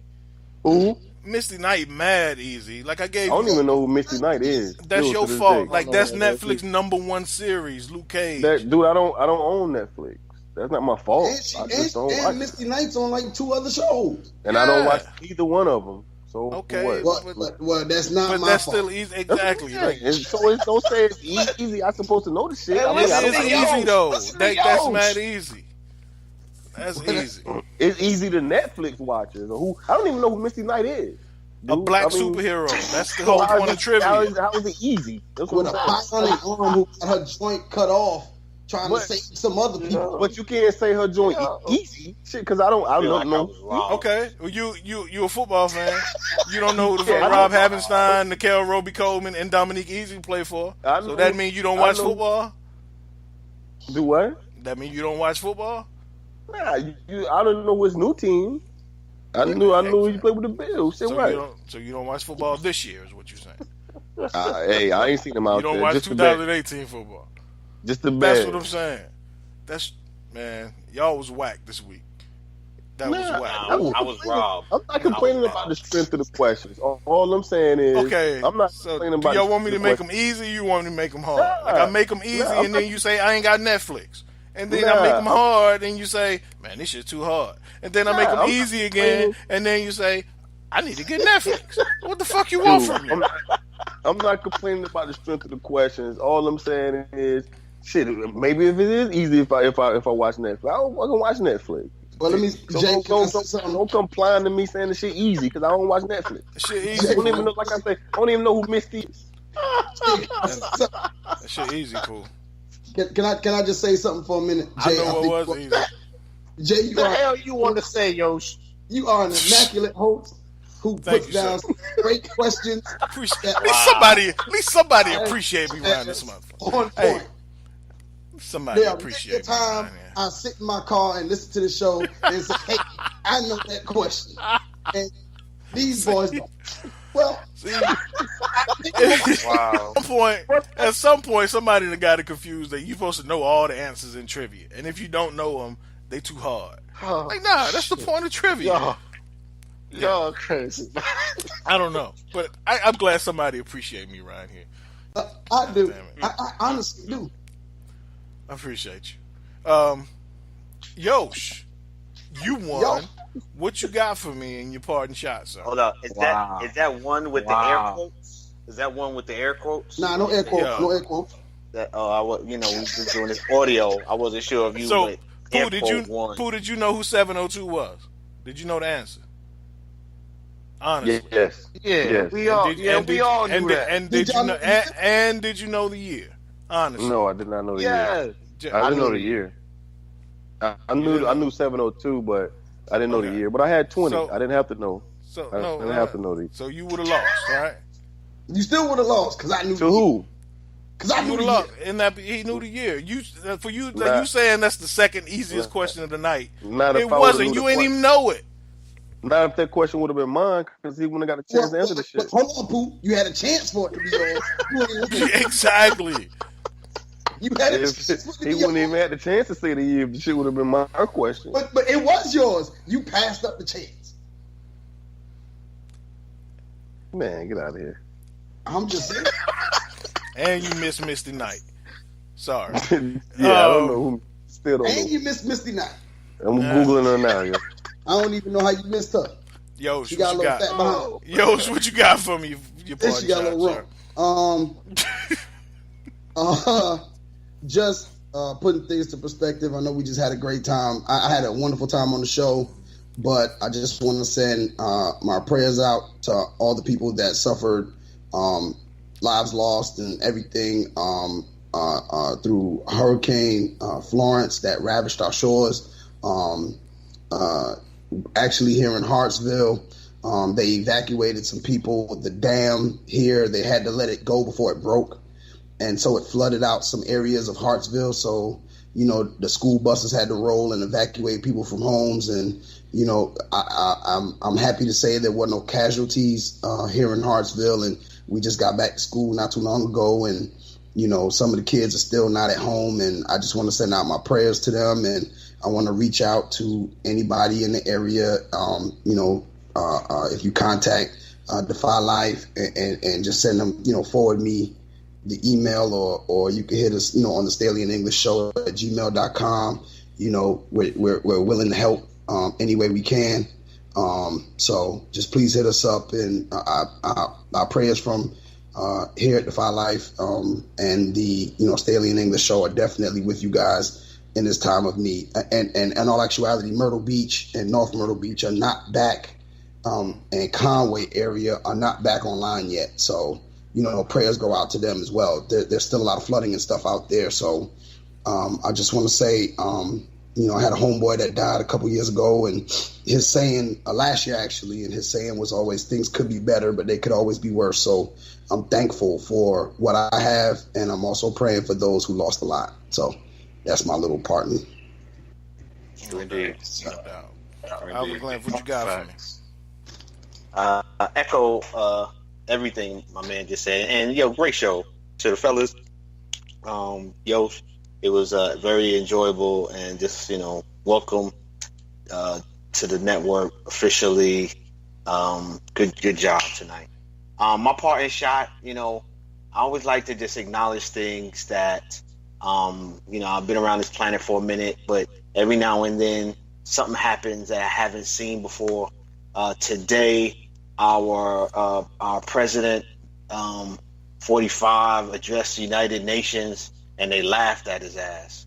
And I I don't think in my lifetime I've had a president laughed at on the international stage before my lifetime. So I really think this is a first.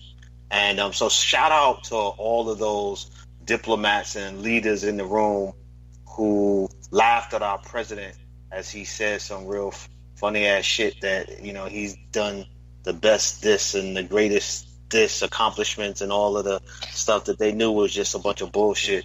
And since they weren't at one of his rallies and they wasn't drinking the Kool-Aid, they saw it for what it was, which another 4,892 lies or whatever he's up to at this day and age. So that's my part in shot. I appreciate those who laughed at our president. Facts. All right. Facts. All right. Tom Stevens, you finished in third place, sir. What you got for me this week? Man, you're not gonna have me up all night, man. I got that dub. You're not gonna have me up all night twisting and turning over that, man. It's all right. You know, it's all good. But you know, I'll second that. You know, with the yells, with the prayers. You know, we definitely shouted that out. But man, great show. I definitely enjoyed having English on. I had a great time with you guys, and to all the people that's working that's looking for the power show. We had some difficulties. We had to bring that down. We had to shut that one down. So we have another one coming out. It'll be out on Sunday. So I definitely can't wait to get that out to you, and you know, Fantasy Beasts, and look out for the numerous shows coming out. Defy Life is on the prowl. Look out for us. No doubt. All right. Joe Hedrick, what you got for me, sir? Yo, man, just excited to complete another 2 for Tuesday. And you know, I do want to, you know, just say, you know, and echoes to my counterparts, you know, flooding and president and all of that. Like, you know, definitely prayers. And I actually enjoyed that moment too, Al. I actually froze it on my DVR, the face he made as he was being laughed at, so I could laugh at his face. And then he said something like, I didn't expect that. And then he kind of like smiled with it or whatever. That was hilarious to me. I'm a long time. I have a long time tradition of for the last I think 7 years I've attended every Panthers home opener until this season. I didn't the Cowboys. We opened with the Cowboys, and those tickets were so expensive that they actually exceeded my sports entertainment budget. So I actually didn't get to go. To the Panthers home opener for like the first time in like 7 or 8 years. So that really kind of broke my heart. But a few years back, a friend of mine, a colleague of mine that I work with, invited me up to Cincinnati to see the Panthers play the Bengals. You know, I didn't pay a dime, treated me good, fed me, stayed in his house, all of that. You know, got the tickets and all, and we checked this out up there. So I just wanted to kind of return the favor. So we played the Bengals. So I had that, you know, I had another colleague of mine. We had that same gentleman come down to Charlotte, you know, no expenses and all, and treated him to the Panthers and Bengals game. We got the win. So that's what matters most. And, you know, it was a great time all the way around, but, you know, hopefully I can reestablish my streak next year and see the home opener. But you already know what I'm gonna say, man. One more quick thing. Everybody be on the lookout, like I said, for Dreams of Dreamville from the artist Lip, my baby bro. Tracks like Blind Man, all of that's gonna be coming out. Check it out. It's gonna be such a fire like mix. So it's not a whole album, it's a mixtape, but he's up on Spotify, Tidal, all of those things, and the mixtape officially drops on October 2nd. So you already know what I'm gonna say, man. If you not messing with Defy Life, And what is your life about? No doubt, no doubt. I was gonna give a parting shot, but Gerald took all my goddamn time, and we got 30 seconds left. So we will talk to you people next week. Until then, defy life. Hey, Pooh took all my time.